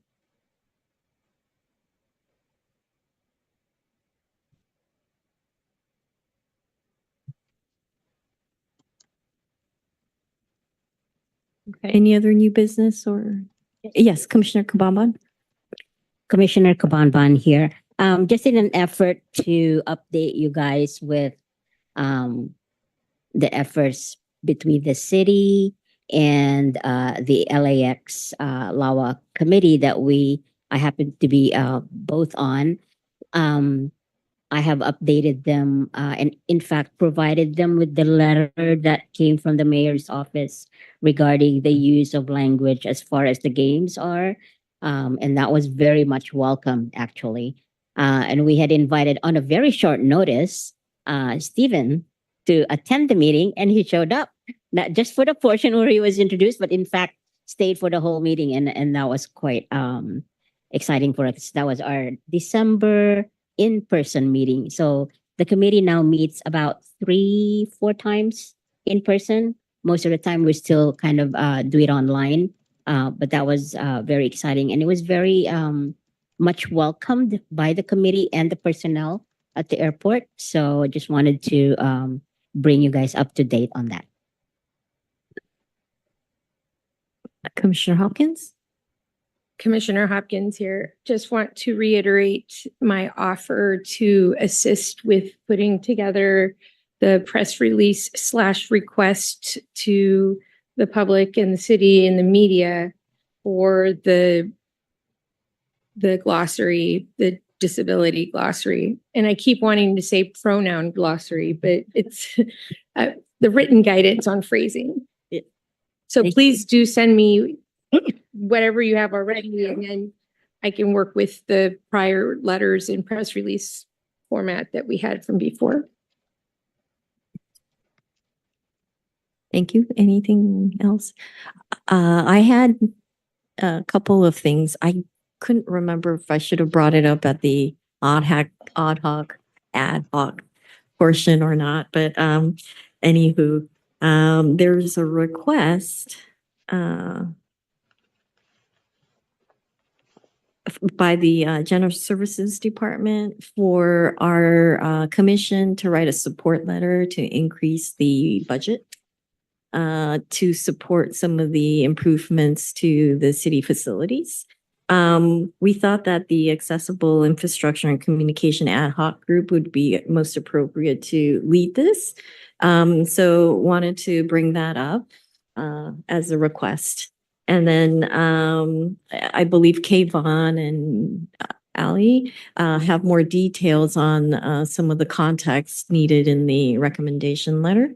The second is I know Kayvon's been working really hard and diligently to try to set up the presentations that we had requested during the retreat. And the ones that are part of each of our ad hoc committees are kind of underway, but there's been four or five identified that didn't necessarily fit any of the ad hoc committees. So we wanted to bring those up to you on what we should do next steps, especially with the current fire response ongoing. So the 5 presentations are presentation by a regional center in order to learn how to amplify their objectives. This was a request by Commissioner Bitante.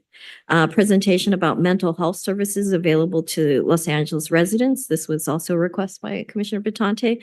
The third is also by Commissioner Bitante, and it was the presentation by Independent Living Center about the services and information they provide to constituents with disabilities.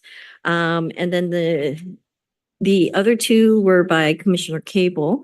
One is a presentation by Disability Disaster Access and Resources about the services and information they provide to constituents with disabilities, which I think is now timely.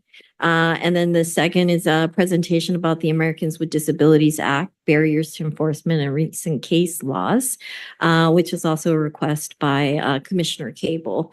So I didn't, well, this is new business, I guess, of sorts. So we weren't sure if this should be added into some of our ad hoc committees as like an exemption presentation through those ad hoc committees and get support from Commissioners Bitante and Cable to find presenters on these, or if some of these should be kind of put on hold for a couple months until the fire response settles down a little bit, and then regroup and bring them on.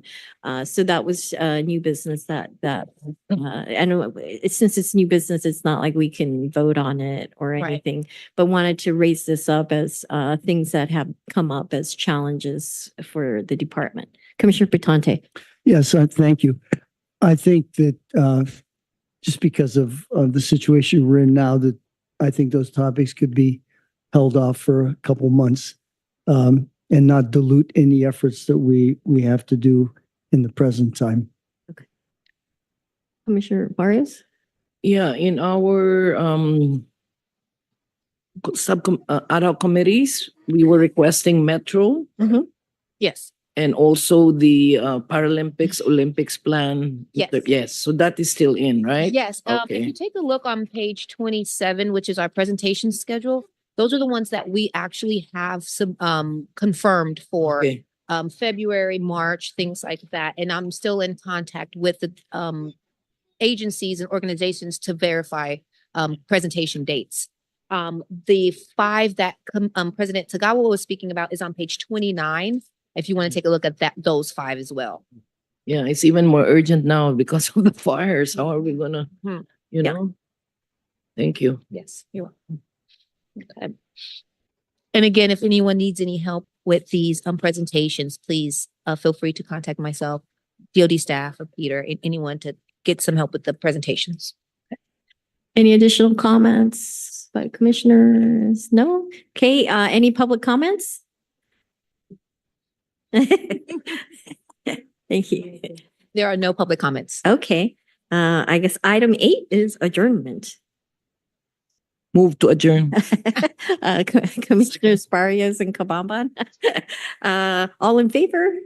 Aye. Okay, thank you. So moved. Stay We safe, will see you everybody. next month. Please stay safe. Stay safe, especially next week.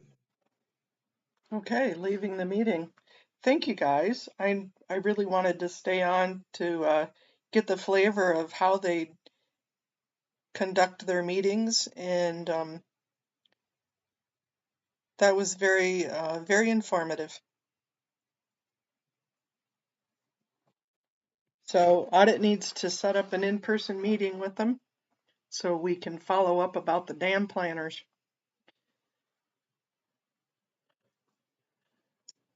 And looks like she's going to get their email addresses, and I'm sure she'll give it to me, and we'll put out community posts about it. Thank you so much, you guys. I am so sorry to keep you guys up so late, Joe and Miriam. But thanks for joining us. Okay, I'm off. I'm gonna go get the dogs fed because they're whining. Yeah, it does look hopeful at least. Well, it puts us on the radar for another department, and now we can pit the departments against each other. The Board of Public Works against the Disability Department, and Disability Department is, I've been trying to get in there for a while to talk with them, and just absolutely didn't even think of the commission. So can't think of everything, right? But I am so glad that the events person, Scientology events, had posted all of the meetings for this week, and I happened to see it and went, oh crap, that's when we need to be at. Hi, Nisa. Uh-oh, you didn't get to talk. Did you have your hand raised?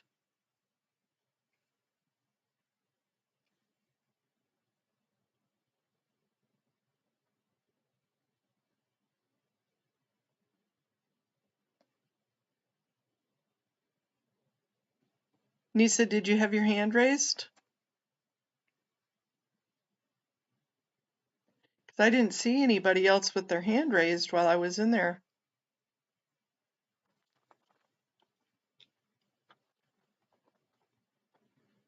And you know what, Nisa? I bet you if you email them the entire time, wow, I didn't see it. I did not see your hand raised, Nisa.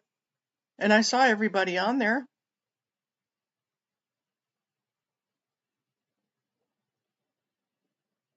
Ah, I bet if you email them, they will still take the comment and get it sent to everybody.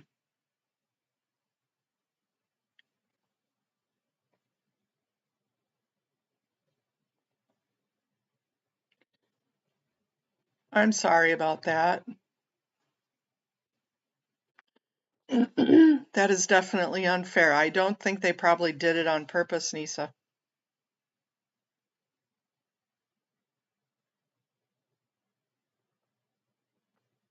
Since they only do their meetings, I think, once a month, they're probably just not used to it.